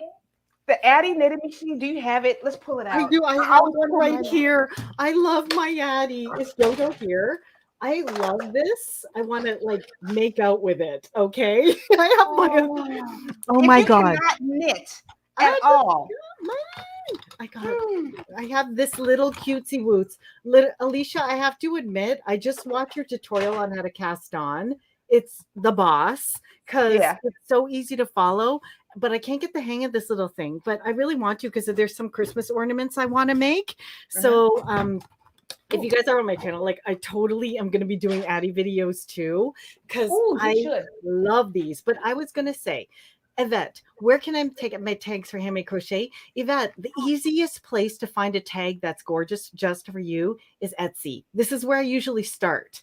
Before Etsy got really good at selling supplies, I used to go to Alibaba because they didn't have AliExpress back in the day. So but Alibaba, you have to spend a lot more time, a lot more money buying in volume. But what I would suggest you do is you go to Etsy, find someone who makes a tag that's just for you. Honestly, Alibaba creepers are masked as crafters and they sell on Etsy as well. If Mhm. you're wise to it, you know that there are manufacturers in China who pretend that they're artisans that make labels. So you can find all the Yeah. labels you want there. You just got to find the one you want. You want something that's like a little steel ball of yarn that has a thing and they're going to custom tool dye it for you. You can find that there. If you're looking for microfiber or leather, you can Mhm. find a seller that will sell you labels there.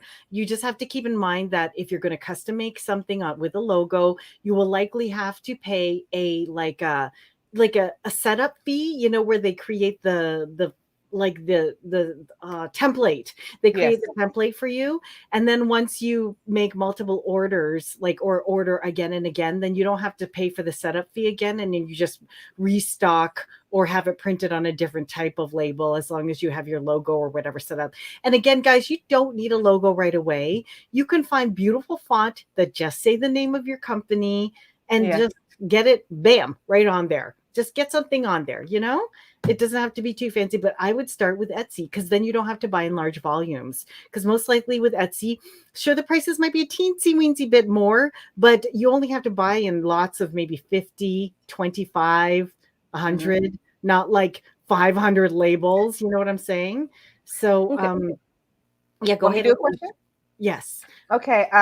One of the questions were how to get more sales on Etsy. Want me to take this one? Yes, please. Okay. Etsy is one of the most people say, oh, you got to do great SEO on Etsy. That is search engine optimization. If you don't know what that is, a quick definition, it's like breadcrumbs leading to the gingerbread house. You have to use keywords so you can find the right person that is looking for that item. But Etsy is very difficult. Back in last year, around June, I was making about $300 a month on my Etsy shop. And I was talking to my friend, Shanna Givens. She is the crochet diva.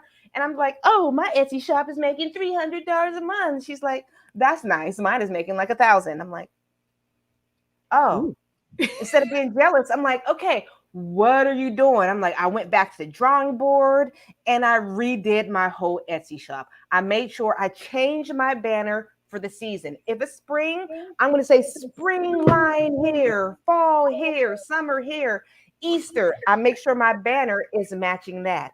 And every single, well, not my older listings, but more my newer listings, every single one has a video. That video, Ooh. adding that 10-second video to your Etsy link has increased my sales at least by 25%. I went from making $300 worth selling patterns at $499, 300 a month to almost $1,000 a month just in selling patterns by adding a simple video. Yes, Nice. keywords are important. You can use eRank. I don't know if you ever heard that. Write it down if you're listening. eRank to help you find keywords, but that video increased my sales because somebody says, oh, that's a nice picture. It could be edited. They want to see that slipper turned around 360 and upside down, then they'll buy it. Oh, this is great, Alicia. You're Now I'm welcome. getting ambitious. I want to sell more patterns on Etsy. Yeah. That would That be whole I love if you, okay, I know we're doing all handmade stuff. I'm tipsy now, but if you want to know a little about passive income, I can help you with that too. I love selling digital items and blogging and selling books, and digital is the way to go. I love we that too. totally need a video just for that. There's a seller on Amazon that makes personalized full leather tags. Oh, Jenny Beck. Ooh, So it's the person, Yvette, just so you know, look on Amazon as well. And then hold on. Oh, Naughty go ahead. Bot. I'm sorry. Oh, Catherine Kalinowski said the Naughty Boss is pretty good at as well. Okay, so Yvette, check out the Naughty Boss because she might have some options for you as well. Let's see here, Gigi, you have 2 crickets now. Wait, oh, gee, you Ooh, lucky she won girl. a cricket. Okay, we need to talk because if you want to sell one, maybe I could buy one of you. You know what? I am not sponsored by Cricut right now. There is no links down below. When I first got my Cricut machine, I thought Cricuts were for people who were naturally crafty geniuses. And But the that's Cricut you? machine literally have 3 buttons. It's start, stop, feed in the material. 3 buttons. Oh, And wow. it does all the work for you. I made so many beautiful. This cup. This was made with my Cricut. You put that ballin thing on there? Yeah, this was You're me. so cute. I'm Oh not my, crafty. oh I'm my a one gosh. trick pony. All I know how to do is crochet. But now with my Cricut machine, I'm like, I'm Martha Stewart. I can do anything. It's Oh my wonderful. gosh, Alysha, you're gonna make me want too much stuff. I already want a Cricut. I want a Cricut so bad. But now that I've finished my Addy collection, I just have to keep using it because that's I spent way too much money on building an Addy collection over the last little bit. But But oh, go ahead. Sorry. let's go to our previous questions too, because those people who submitted questions, I want to make sure that we get to Yes. them too. Oh, you have them. That Oh, was the listed ones from your questions. I got distracted. My friend from You're work, tipsy. one of my first crochet friends from work. Her name is Erin Murphy. She just hopped into my live. Can you see at the bottom? Pull her up and make her special. She's the very last comment. Can you see her? Let's see. Hey, I miss you. That's her. Pull her up so she can feel special. Erin. There, Erin, you are special. You are on YouTube right now. Thanks for joining us. Oh, can I tell you how much, like, that's one of the reasons I started teaching too, like the human connection. I admit, like, I missed my coworkers so bad. And like, are you feeling it a little bit, Alysha? Because like, I know you No, have. I hated I didn't hate all. I should stop. They might be watching. I didn't hate all my coworkers. I liked, but not Erin. Not Erin. Erin was one of the only ones who crocheted. There was not too many people that you can talk about, and she was very like to the point. Like, hey, this is how it is. She wasn't very coworker gossipy. Yeah, that's what I liked about her, and she was crafty. That was pretty cool. So. Okay, I won't talk too much about you, Erin. Thank you. And she's an actual person. I don't meet people who crochet, and then she went back to move to Connecticut. What the hey? That's funny. I remember I have crochet memories from when I worked in corporate too. And I remember we were putting together a basket for like a homeless family for Christmas time. And I brought in a hat I just finished because I was, just moonlighting and building up my collection at the time. I wasn't, and then my boss said to me, "You think anyone wants that?" And then I was like, yeah, I thought maybe, yeah. And then I know, and then I blew up a little. So then I was like, oh, look, some people want it. Yeah, it's amazing. It's like people want that. Back to Erin again. It was 2017 or 18, I forget. But she was crocheting, I was crocheting. One of our coworkers ordered, was it like 100 hats and scarves for her family? What? So Erin and there's a picture somewhere on my Instagram with us surrounded by hats and scarves. She did the harder work. I can't lie. She did all the hard work. I made like 50 scarves on this machine. It was a lot easier. She made like 50, 60 crochet hats. That's amazing. It was nuts. After we do some other questions, I'm going to find that picture on Instagram because it's amazing. Go ahead. You can do this one. I told my husband if he doesn't buy me a Cricut for Christmas, I'm tipping the tree over. These are big threats. My question, after setting up a Facebook business page, which social media platform would you suggest next? Me? I suggest whatever platform you're most comfortable with. Some people say do all of them. I'm horrible with Instagram at the time. Well, I still focus mainly on Facebook. Like yourself, you're a big Instagram. Mm-hmm. Do whatever platform you're most comfortable with and you're having the most success with. Mm-hmm. I agree. And to continue with what Alysha says, like the nice thing about a Facebook business page is Facebook owns Instagram and it's already integrated with it. So if you already like Facebook business page, first and foremost. And if you want me to walk you through it or you need help with it, then feel free to book a consult. But Yeah, down below. yeah, down below, we put the links there. But basically, with a Facebook page, you're already off to the races. What you need to do is make sure you set up your Facebook catalog. Make sure your catalog is optimized on Facebook, because sharing to your friends and asking your existing personal friends to share it to their friends is a way to get a following. You can boost from within there. And then you also, within Facebook Manager Business Suite, can link your ads manager and automatically coordinate any sort of ads between Facebook and Instagram. And then if you post on Instagram, you can link your Facebook catalog to Instagram. And on Instagram, you can monetize your reels and your stories with a link. So like I said, I have a video on what's it called? Reels and stories, putting that sticker link in. Guys, this is your way to I can't even stress it enough. Because guys, before you needed either 10,000 followers or you needed to have the blue check mark and verified. So you need to be like some like well-known person to get verified. And only then could you get the check mark and then be able to have that link feature. Now, last week, they gave it to everyone. Everyone. Yeah. So if you're on Instagram, you could create a story. And if you have a picture of like you crocheting a hat and then the final product of the hat or the final product of the purse or whatever it is you're making, you can link it wherever you want. Is it a pattern? Link it to your blog. Is it a product? Link it to your Shopify or your Wix or your WordPress site. You can link it just about anywhere. So basically, if you get it on Facebook, it has a great capacity to there's huge capacity on Instagram right now to monetize any site that you have or any product site that you have. So just even affiliate links. Are you big on affiliating in your like blog? Then put your affiliate links in the link in your stories and reels. Oh, just in case, if you don't know what affiliate links are, if you promote a product like, I don't know, dog food. Well, no, where I said we're crocheters, yarn. Anybody that clicks on that link will receive a percentage. And can I share an image? Yes. Yes. Okay. I want to show everybody that hat. Let me show you.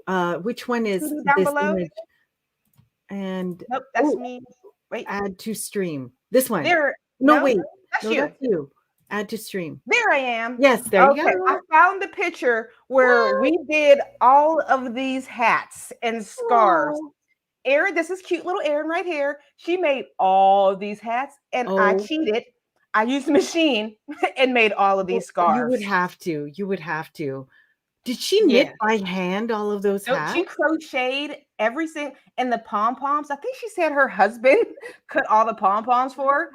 Shout outs to Erin's husband for doing the pom-poms. But yeah, skilled. And still to this day, I use her hat brim technique on most of my patterns. So wow. I still use that. That was all. Fantastic.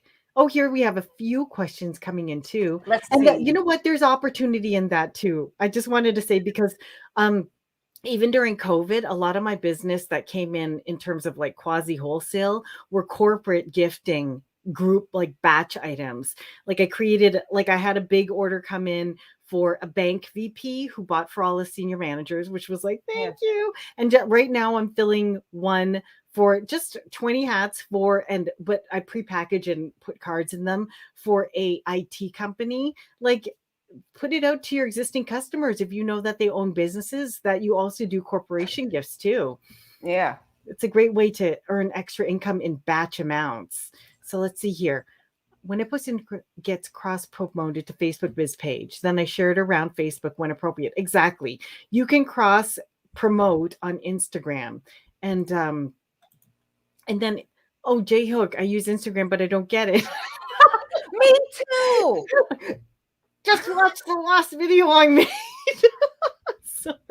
That's all you have to. It's so easy. I would love to show you right now. If we have time, maybe I'll hook up my phone and show you walk. You know what I don't get? What? Or I'm not crafty enough to get?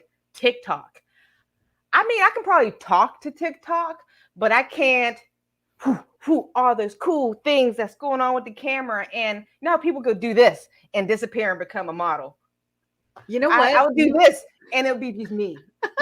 You're like, tick, tick, tick. I don't think it's working. Honey, help. Well, I'm not pretty yet. What's going on? You know what? You say that, and then like give it like 6 months to a year, you'll be like queen of TikTok or something. Oh, But no. I know TikTok's just, I don't know if I could get into a whole nother platform. It's It doesn't arduous. make me money.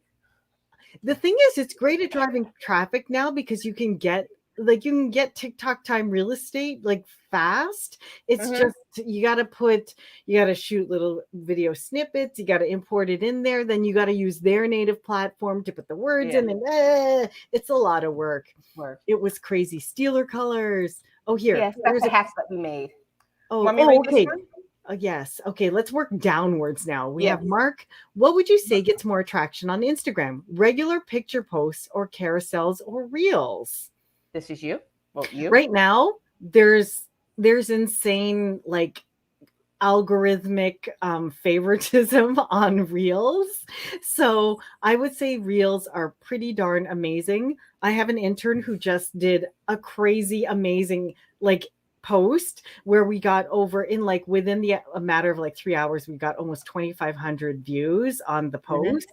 So they favor reels. And the nice thing about reels too is you can put them in your story post, and and then you can even repurpose them for your post too. So it's a great way to drive traffic, but again, it's a traffic driver.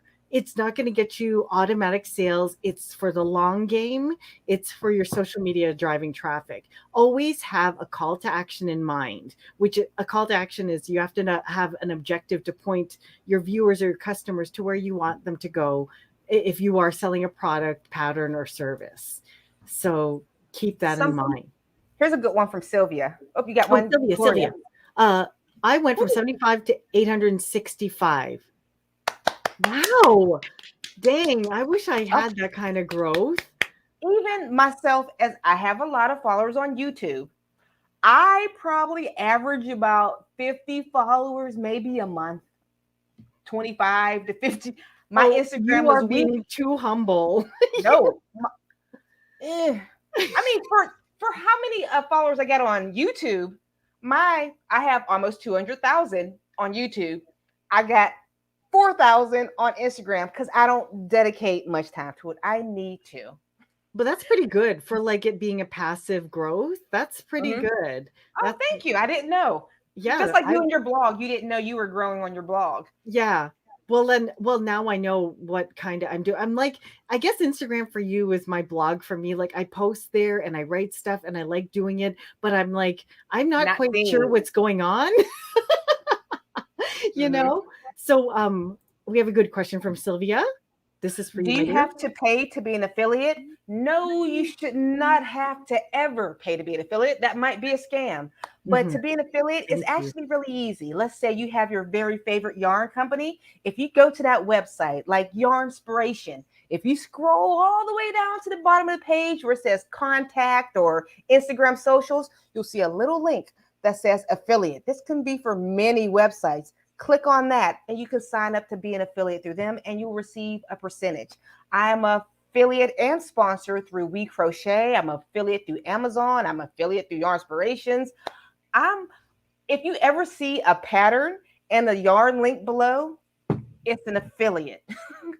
I mean, this is my full-time job. This is how I make money. So I'll let you know. I'll let you know every time I do post it. But yeah, I'd recommend you doing it too. That's awesome. We have another good question that's come up too. Silly question. It's never silly, Marissa.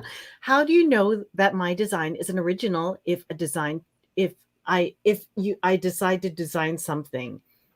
You shouldn't leave it up to me to read because I'm nearsighted and both farsighted. Just wink and turn your glasses sideways. That's what I do. Like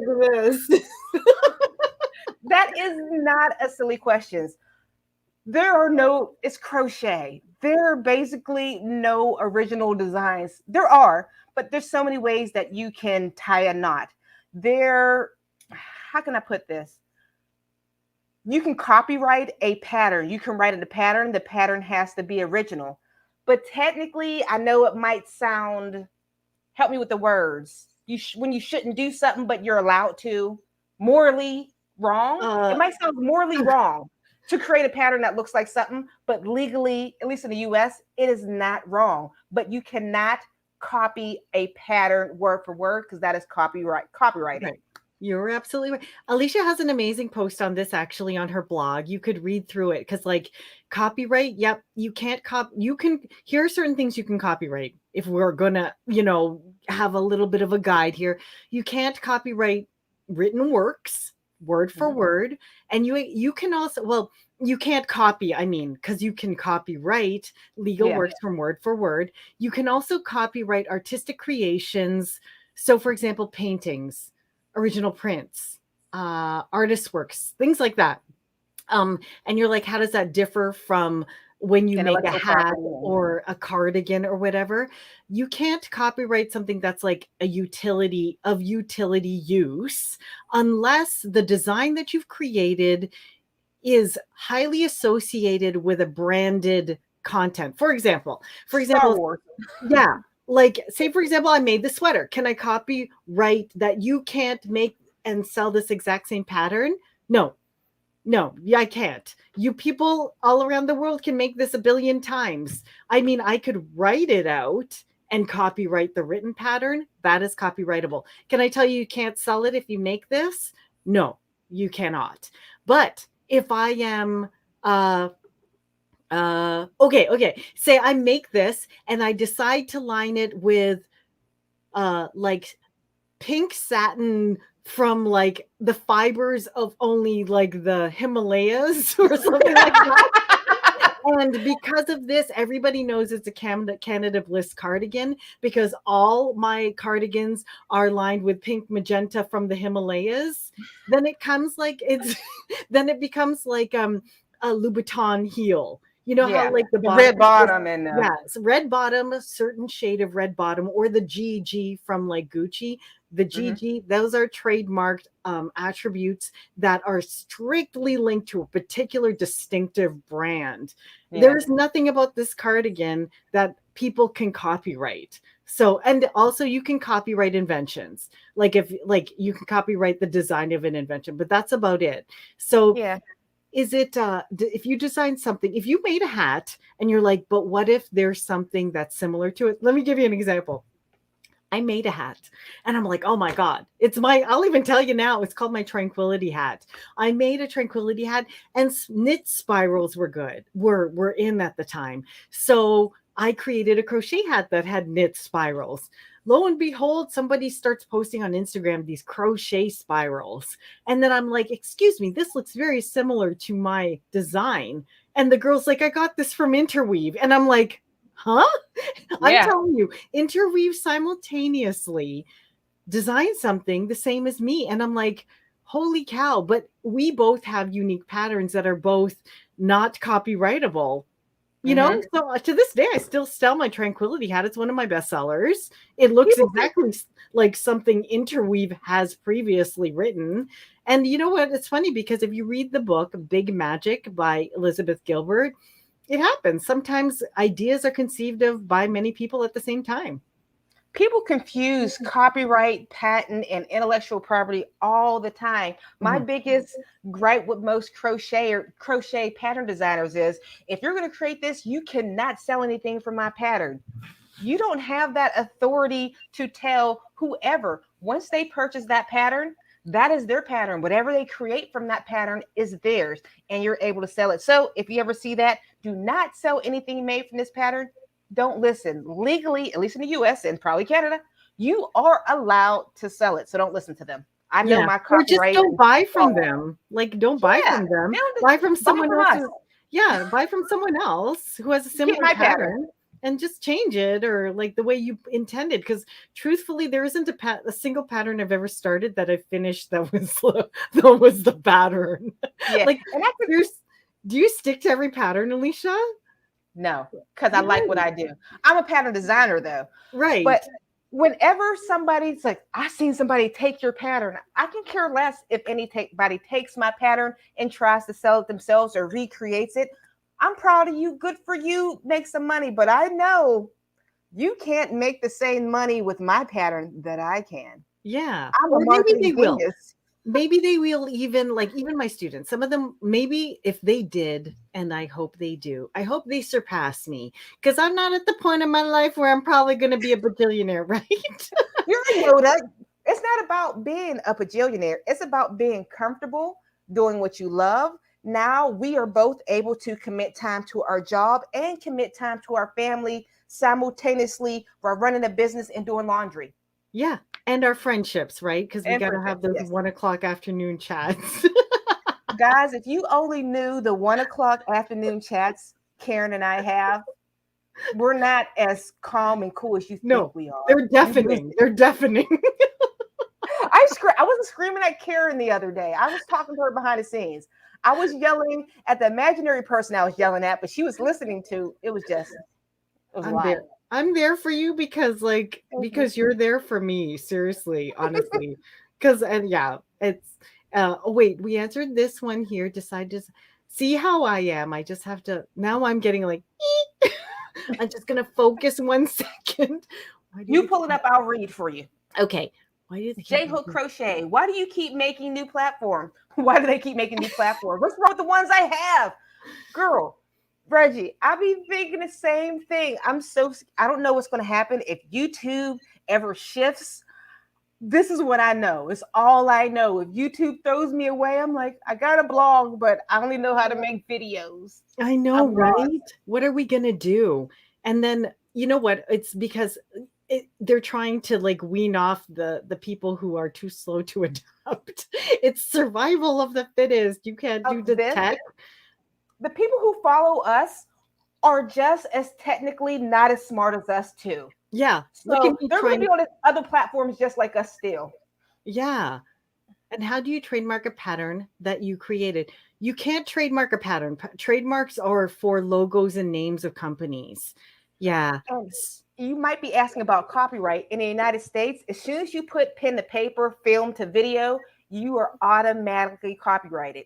If you want to go to more legal standpoint in the U.S., you can go through the U.S. Copyright Office and submit a paper. You can submit up to 15 copyrights at one time. But like I said, it doesn't matter. In the U.S., you're copyrighted as soon as you put pen to paper. It's done. It's legal as long as you have proof. There was an interesting caveat to that.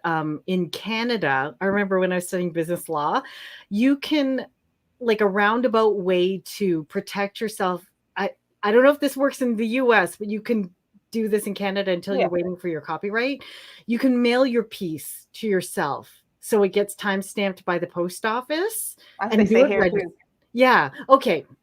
So it gets time to send it registered to yourself, then go ahead and apply for the copyright. That way, if anyone copies your pattern in the meantime or distributes it as their own and tries to make money off of it, then you can at least have the time-stamped closed envelope of the registered mail that you mail to yourself, which is enclosed. I'd say mail yourself 2 of them. That way, if they ever require proof in front of a judge or like a notary, you can open it and show that the pattern is inside this time-stamped piece of mail. So that's a backdoor cheap way to copyright. And this is my loophole where I says as soon as pen hit the paper, but what proof do you have? Mail it to yourself. Right. And then in terms of trademark, in Canada, common law is that if you've already named your brand like Bearded Bass, I don't know.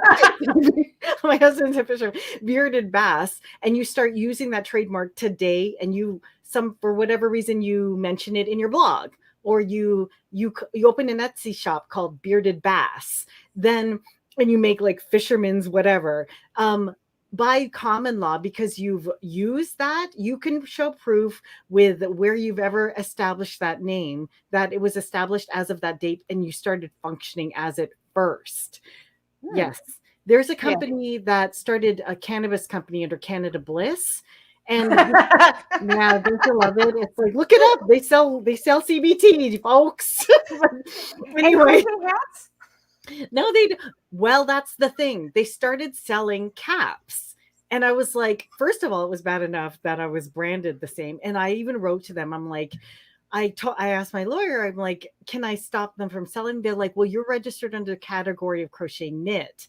And so CBT cannabis is not something you can trademark under. And I'm like, oh man. So I'm like, okay, we'll just leave it. And then a friend of mine was like, like people who like CBT like hats too. And I'm like, okay, yeah, you know what? I'm getting free CEO. I mean SEO. Yeah. But at one point they did start selling like really cheap beanies and trucker caps. And I'm not a jerk, so I didn't automatically send them a cease and desist, but I did call their head office and asked to speak with the owner or director and like was like, "Hi, She's I'm such a Karen. I know, right? I'm such a Karen." So so I was just like, "Hi, I'm Canada Bliss Accessories, and I see you're selling like hats. And just so you know, I do have the trademark for it. And if you could get the CEO to give me a call back, I'd really appreciate clarifying this." They took it down from their site before they CEO never called me, but they took it You're a down. boss. Oh, You are thanks. like a crochet bully boss. I like that. Like, listen, this is my business. Can I talk to you? Yeah. You can settle most things with a phone call or a letter and just like a courteous way of just saying, oh, like if your intent is not to be malicious or bad, I'm not trying to freaking incur lawyer fees, okay? I don't want to write a Yeah. cease and desist. So let's see here. Oh, before you get the next question, and guys, if you want to get more into learning about crochet business and on how to make money, you can always book a free business consultation with Karen. That link will be down in the description box below. Oh, thank you, Alysha. That is super sweet. Oh yes, and J-Hook has a yarniversary about Yep. this. Yarniversity about this. I think it's about copyright, right? Okay, want to read Yeah. this? I have a whole university about this. People are so surprised to find out the designers don't own your finished product. I mean, you made it. Of course it's yours. Yes, it's yours. These designers are thinking like, this is my pattern. You can't do nothing with it. As soon as you're done pressing print and publish your pattern, you have no rights to whatever anybody does with your pattern. They can put two boobs on the front of your pattern. It doesn't matter. It's theirs now. That's You're right, Reggie. I know. Well, that's so great. Thanks for that, Reg. Um, David says, a well-known crochet YouTuber made a tutorial based on an old design, admitting it was not his. And another YouTube posted another tutorial claiming the design was hers. Fan drama. Well, with Ooh. copyrights and for patterns, you can actually recreate and make a tutorial on an old pattern if it's 70 years past the design date. That's what it is, 70 years old or something like that. And then you can republish that pattern as if it's brand new again. And you know Isn't what? it like 50 years after the author is dead? Dead. Something like I think it's for books or something. It's something like that. It's a whole bunch of decades. We'll just say that. A lot really of years. People are dead that made the pattern. Yeah. But you know what? Everybody loves fan drama. Forget about it. There's nothing they can do about it. I know. Just like, yeah, like my rule of thumb is like, know where your intent is. Crochet courteous. Yeah, nobody's trying to rip anybody off. We're all trying to like be creative and share. And I know we want to like share each other's stuff. So like if you're doing a tutorial, give credit. Like if I'm going to crochet Alysha's slippers, I'm going to be like totally get the thing off of her site, but I'm going to crochet these slippers because they're awesome, Yeah, my one friend just came to me, Shanna Given. She was like, hey, I love your slipper tutorial. She does graph GAN. She's like, could I make a graph GAN out of your slippers? I'm like, I've never heard of that. Do it. But you're like that, Alysha. You're all like, yeah, do it. You're not asking me to, right? If it's you doing it, you go right on ahead. You do as long it. as it's not more work for me. Basically. Patricia says, YouTube is the best. It's how I've learned to crochet in the past 2 years. Thanks to tutorials, especially you ladies. Thank you. Oh, thank you so much. Actually, YouTube is how I became a better crocheter to become a YouTuber. That makes sense? Yes. I considered myself a beginner for like until I was 30, 32 years old. I'm 41 now. And I'm like, I'm just a beginner. But if you notice basic 4 crochet stitches, as long as you have a good pattern, designer or whatever, you can crochet anything. I know. Oh my gosh, look at us. We're like, we could do the Alicia Karen marathon. It's almost 2 hours. But I know, but like there's another one here. Like, let me just Look at all the let me just questions. address this one. My girl, I love it. Go ahead. On unapologetically mocha crochet and crafts. As soon as someone takes a pattern and makes a single change, it's considered a new pattern. Kind of shady, but legal. Well, let me just say though, in terms of fashion, if you need to change at least 50% if you were planning on rewriting the whole thing on your own and redistributing it in a written format as your own. Just, just so you know, if you're planning on redistributing a already written designed piece, that like at least, yeah. I think that theory that comes almost from like the whole laws with making recipes. Mm-hmm. You can make a recipe, but if you change one ingredient in it, it's a brand new recipe. I can come out with a brand new cupcake with Dunkin', but just add cinnamon, and now it's brand new. But you should rewrite the whole thing again and like put all the nuances of what original qualities you bring to it. But we're not saying this is right. This morally correct and legal and stuff. Is try your best. If you're inspired by somebody, please give them credit. Yes. But if it's a crochet washcloth, of course it's been made before. It's a square. You don't got to give anybody credit. I was gonna. Okay, let's see here what we have here. Wow, I'm learning so much. Thank you for wonderful. Thank you, ladies, for sharing your knowledge. Oh, my pleasure. I just love it. I could talk. She has my name. I like her. I didn't know until recently that copyright on the song "Happy Birthday to You" has expired until 2016. You couldn't perform it on TV. Oh well, I should delete my performance of it. I'm just kidding. No, you're good. When did you do it? I'm just kidding. I didn't sing Happy Birthday. Relationships with other YouTubers, great way to increase your audience. Some high profile people have made tutorials with my patterns, and I've interviewed some great people too. That's awesome, David. Ooh, hey, David, I'm always needing help. If you want more traffic back to your Etsy shop, anybody. Being a YouTuber is a lot of work, and coming out with new patterns is completely hard. But if you would like your pattern featured on my channel, leading back to your Etsy shop, leading back to your blog, let me know. We can work something out. And if you don't understand how you get traction from YouTube, like how can I get money from a free pattern on YouTube? I'll show you my analytics. All my patterns on YouTube are free, but they all link back to my Etsy shop and makes me lots of money. So if you're ever interested in that, send me an email, littlejohnyarns@gmail.com. It can actually probably help me a lot and hopefully help you too. Let's work together. Yeah. Can I do a show? You guys, if you want to do the same, I'd be happy to help you with your patterns. And I'd be happy to link back to you on Instagram if you want me to with the link sticker. I'd be happy to help you out. And I do Addy patterns too. I'm actually, anyone want to share? Alicia, I should do your Addy patterns. You're the boss, girlfriend. Like your double Dutch pattern. I'm gonna make a turban with that. You are the queen in that area. Let me just see this. Erin, I was selling a beverage insulator and I used the word cozy. FYI, do not do that. You can't use the word cozy, or anything that sounds like it. It got the email. Oops. What? Yeah, because it's copyright. Because I remember when this happened to Erin. This is my coworker, Erin. Cozy, I forget which one it is. The one that she spelled is copyrighted. It's a brand. So she had, all three of these, cozy, and cozy, or anything that sounds like you have to call it a beverage insulator. Yeah, somebody was smart on that one and copyrighted that. It's a more complicated version of this. Remember when the whole crochet Yoda was going on? Everybody had to name it Alien Child because Crochet Yoda was copyright infringement. Actually, the doll you shouldn't have been allowed to make because that is intellectual property, but that's a whole nother conversation. But yeah, she made these great little cozies and she couldn't name them that. Yeah.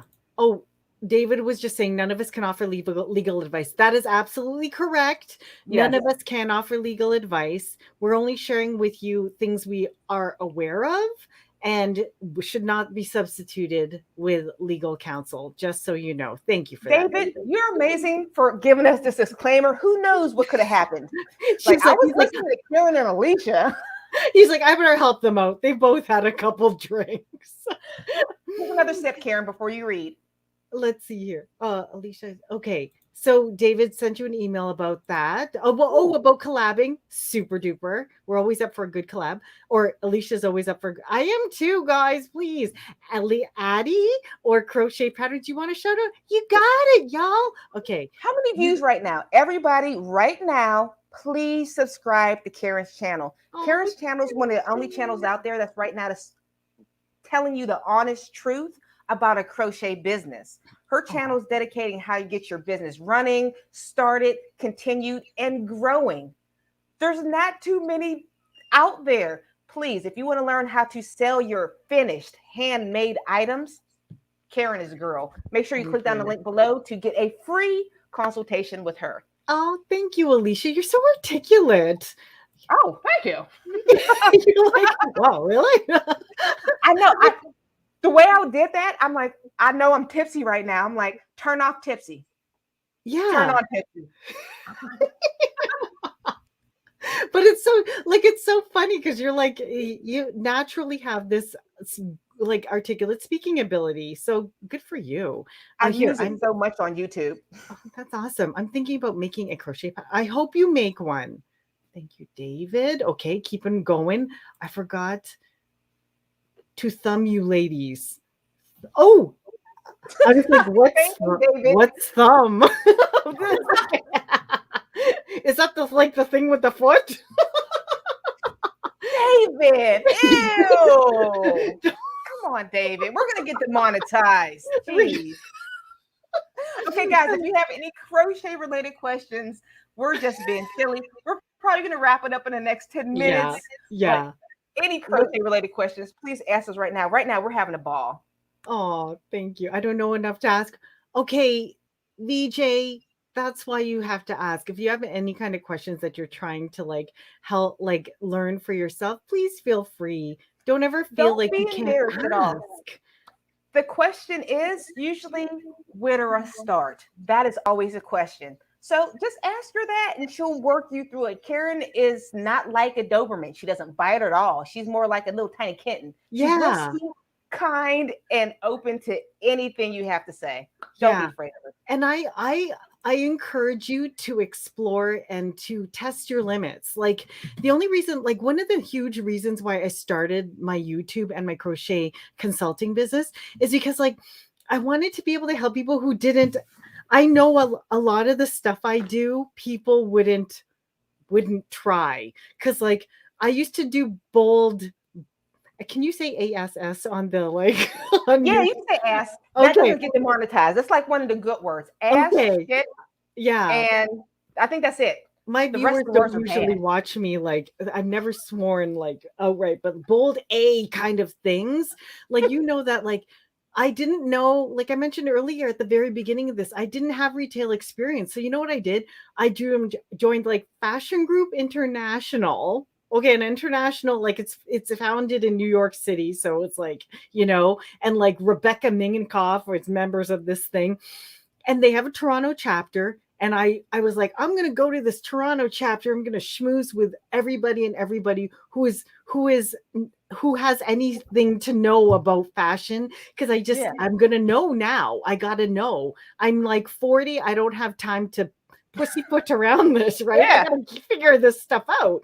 So I went for it. And then whenever somebody was like, yes, I'm CEO of Toronto Fashion Week. And I'd be like, okay. And then I just there's a big luxury department store in Toronto called Holt Renfrew. So you Canadians know what Holt Renfrew is, because it's the Barney's of Canada, right? Or the Macy's, the whatever, right? Yeah, so big store. Yeah, it's pretty good, you know. No strums. Yeah, Drake shops there. It's but anyway, it's they're like that. So I met like the VP of fashion there, and I was like, you know what? I'm just gonna go and I'm gonna ask her. She'll talk to me. So I'd like beeline it for these people. I'd be like, "Hi, my name is Karen Viloria," and blah blah blah. And then I go, "Can I take you to lunch?" And then some people are so gracious, and some are not. But like, if you're too shy to ask, you will never know. But some people were gracious enough to do what I will now do for anybody who wants to know how to do, like, do you want your line curated? I understand this now. Do you want like to know how to source for the stuff you need? Like, I'm not hiding it, because most fashion people will keep their trade secrets to themselves because they don't want you working with the suppliers there, because they're hard to find, right? But now you have Etsy. Like, a lot of things are easier. You just let me help you if you want to have a question. Don't be shy. That's what I love about every venture that you've taken in your life. I don't want to say you have a big set of balls, because those things are sensitive and break. You have a big vajayjay. You have it's the widest thing you've ever seen. And it gets the job done. Like, saying the other thing, those are sensitive. They break. I use it as a hood on rainy days.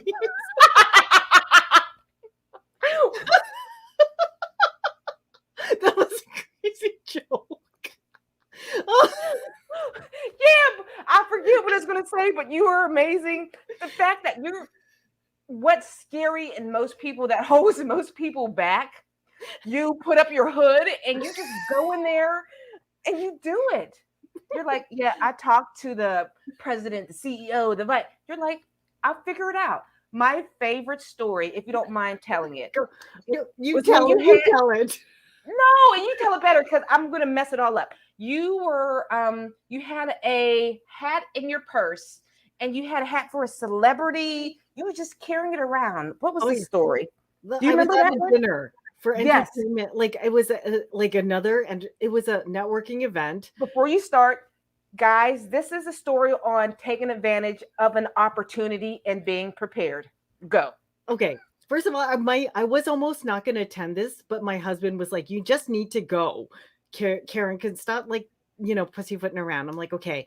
And then when I was building my business, whenever I go out to a networking event, or any event, even if I was just going to like a party, I would put 2 of my top selling hats into my purse. Okay. So this is my night purse. So I got my my purse on. And I went to this like fashion event. It was at the Thompson restaurant in Toronto. And then I went there and I got seated at the same table as the host of Entertainment Tonight Canada. And it was Cheryl Hickey. And she was there. And immediately she was like, "Oh, let's find out more about each other, and who are we?" And we just we went round table. I'm telling you, when it got to my turn, I was like, "Hi, Cheryl, I love your show. I'm the owner and founder of Canada Bliss, blah, blah, blah. I just launched this and that." And I go, "And I would love for you to consider wearing one of my hats. And I brought one for you." And I pulled out my bijou alpaca jeweled hat, and I gave it to her. And I'm telling you, everyone at the table was like, "This girl has the audacity to do," but her stylist was sitting at the table too. And she's just like, "Props, girl." Do you have anything? And I'm like, "And I brought one for your daughter too." That night I brought 3 hats. It's like I went to her daughter and she was like, "Wow, thank you." I'm like, "Oh, I have a picture. I haven't even posted on my new Instagram." I'm like, I have to put it on there, but we got a picture together. And then I saw another picture I saw Jessica Mulrooney sitting she's the daughter-in-law of our former prime minister. And also she was best friends with Meghan Markle. So I'm like, oh my God, she's got the in with Meghan Markle, because she got Centiller jackets onto like Meghan Markle and Kate Middleton, right? Yeah. Kate Middleton. So I beelined it for her after dessert. And I'm like, "Hi there, I'm Karen Viloria, and I have a hat for you." And I gave her one of my alpaca hats, and we took a picture together. Like, we selfied. We're like, we're like this now. Not this, but this. Close enough. But yeah, but like I used to take every opportunity I could to network at every event I had, sometimes you give away a hat and oh well, like this girl Julie Black, I met her on a radio interview, and she's a singer. I don't know if she's popular in US, but she's an R&B singer in Canada. But she was being interviewed the same day I was on a Sirius XM radio show, and I gave a hat to her. You know, she didn't wear it, but sometimes you give a hat to, like, I gave one to Marcus Schreiber. You know, the guy from what's his Blackish? Yeah. Yeah, I gave a hat to. Let's play game. Let's play. Name the famous people who has a hat on that has put on a Canada Bliss hat. We got the guy from Blackish. Okay. Let's start with all of Blackish because I'm everybody from Blackish has their hat on. So I have like Anthony Anderson, Yar Shahidi, Martine. What's the little girl's name? Oh, the one that had a movie. I know you're talking about, the youngest daughter of the twin. Her. Yeah, and then Marcus Schreiber. And I gave one to him and I didn't expect it. He was like, I can't put one on because I'm growing my hair for this movie. And I'm like, that's fine. Just keep it. You're so cute. I told him he's cute. Yeah. He's so sweet. Marcus Schreiber, sweet. Seriously. Oh. Apparently he's dating Yara Shahidi now. But anyway, yeah. Weird. Okay.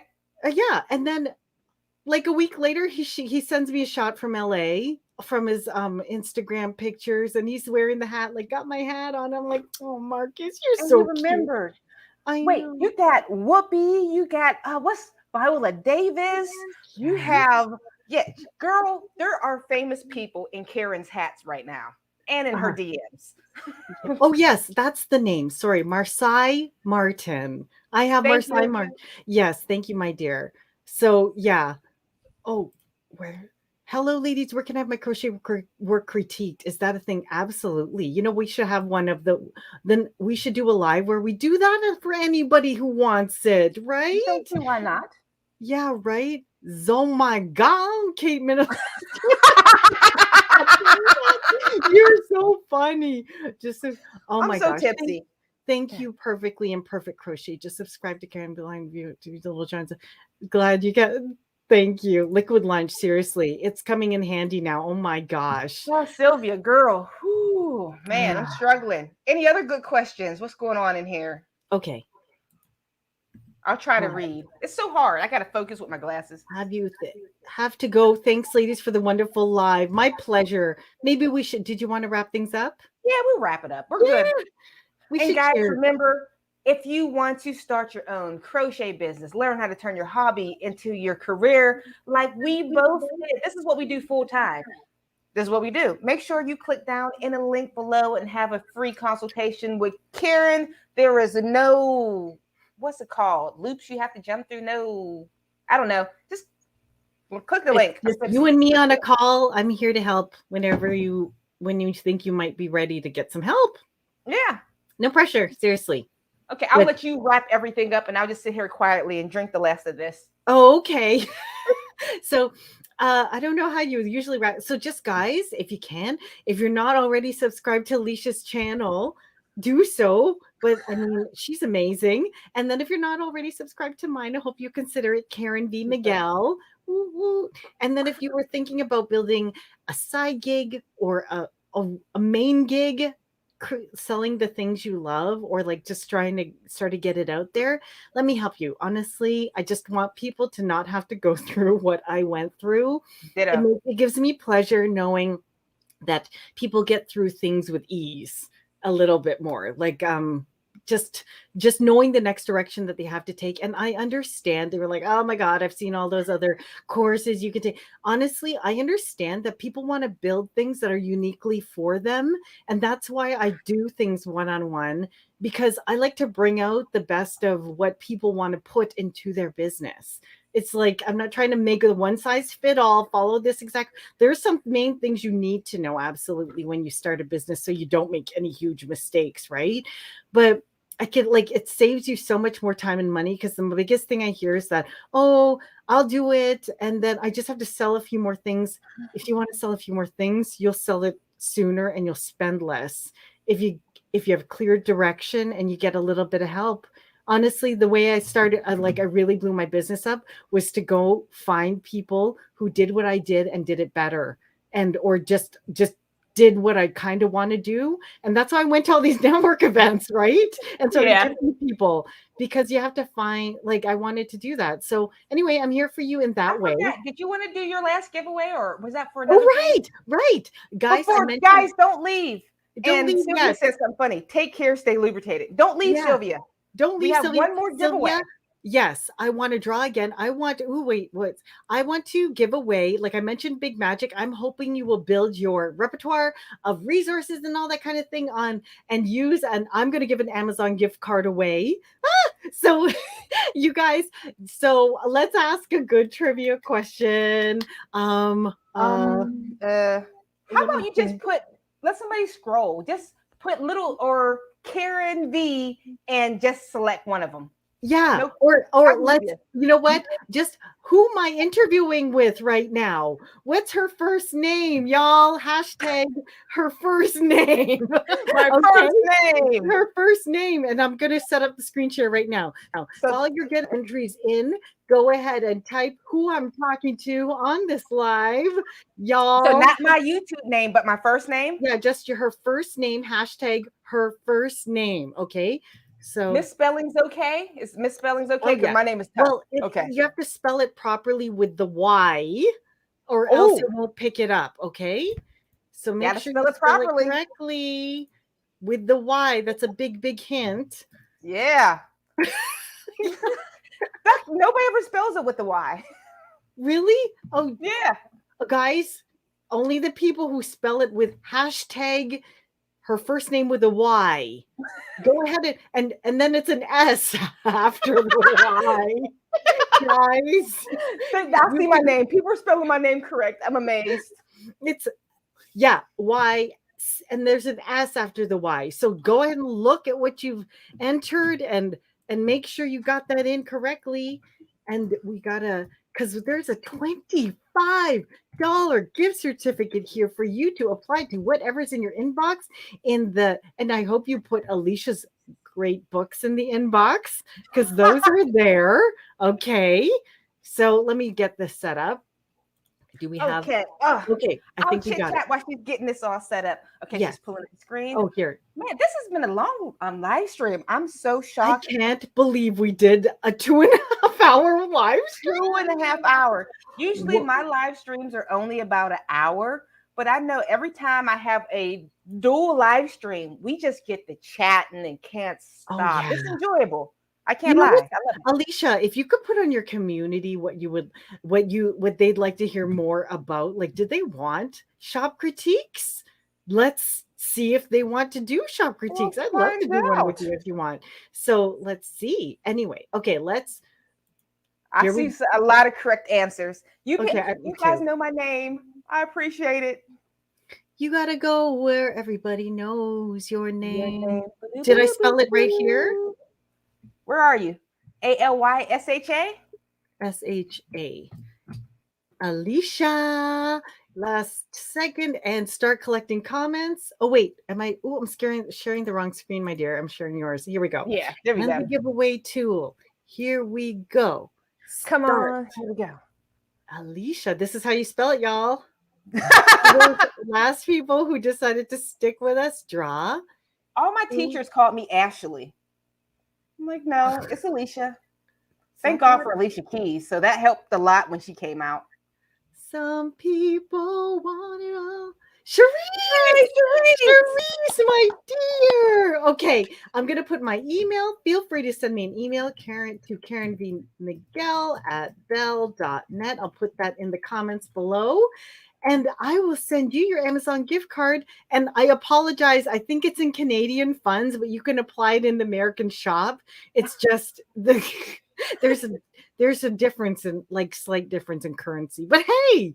Oh, and if you for some reason can't copy and paste her email right there, and you're on my live stream or hers, you can still email me at littlejohnyarns@gmail.com. Yes. Friend. Well, the links are all down below. So Karen's email or my email, you'll get your gift card. Don't worry about Yeah, it. you will get it, Charisse. And friends, I don't know if you have anything else that you usually mention again, but I just No? pretty much say, okay, don't forget to catch our next video. And thank you. Have a healthy, safe, and happy hand making life. Bye, everyone. I love you all. Bye. Okay, here we go.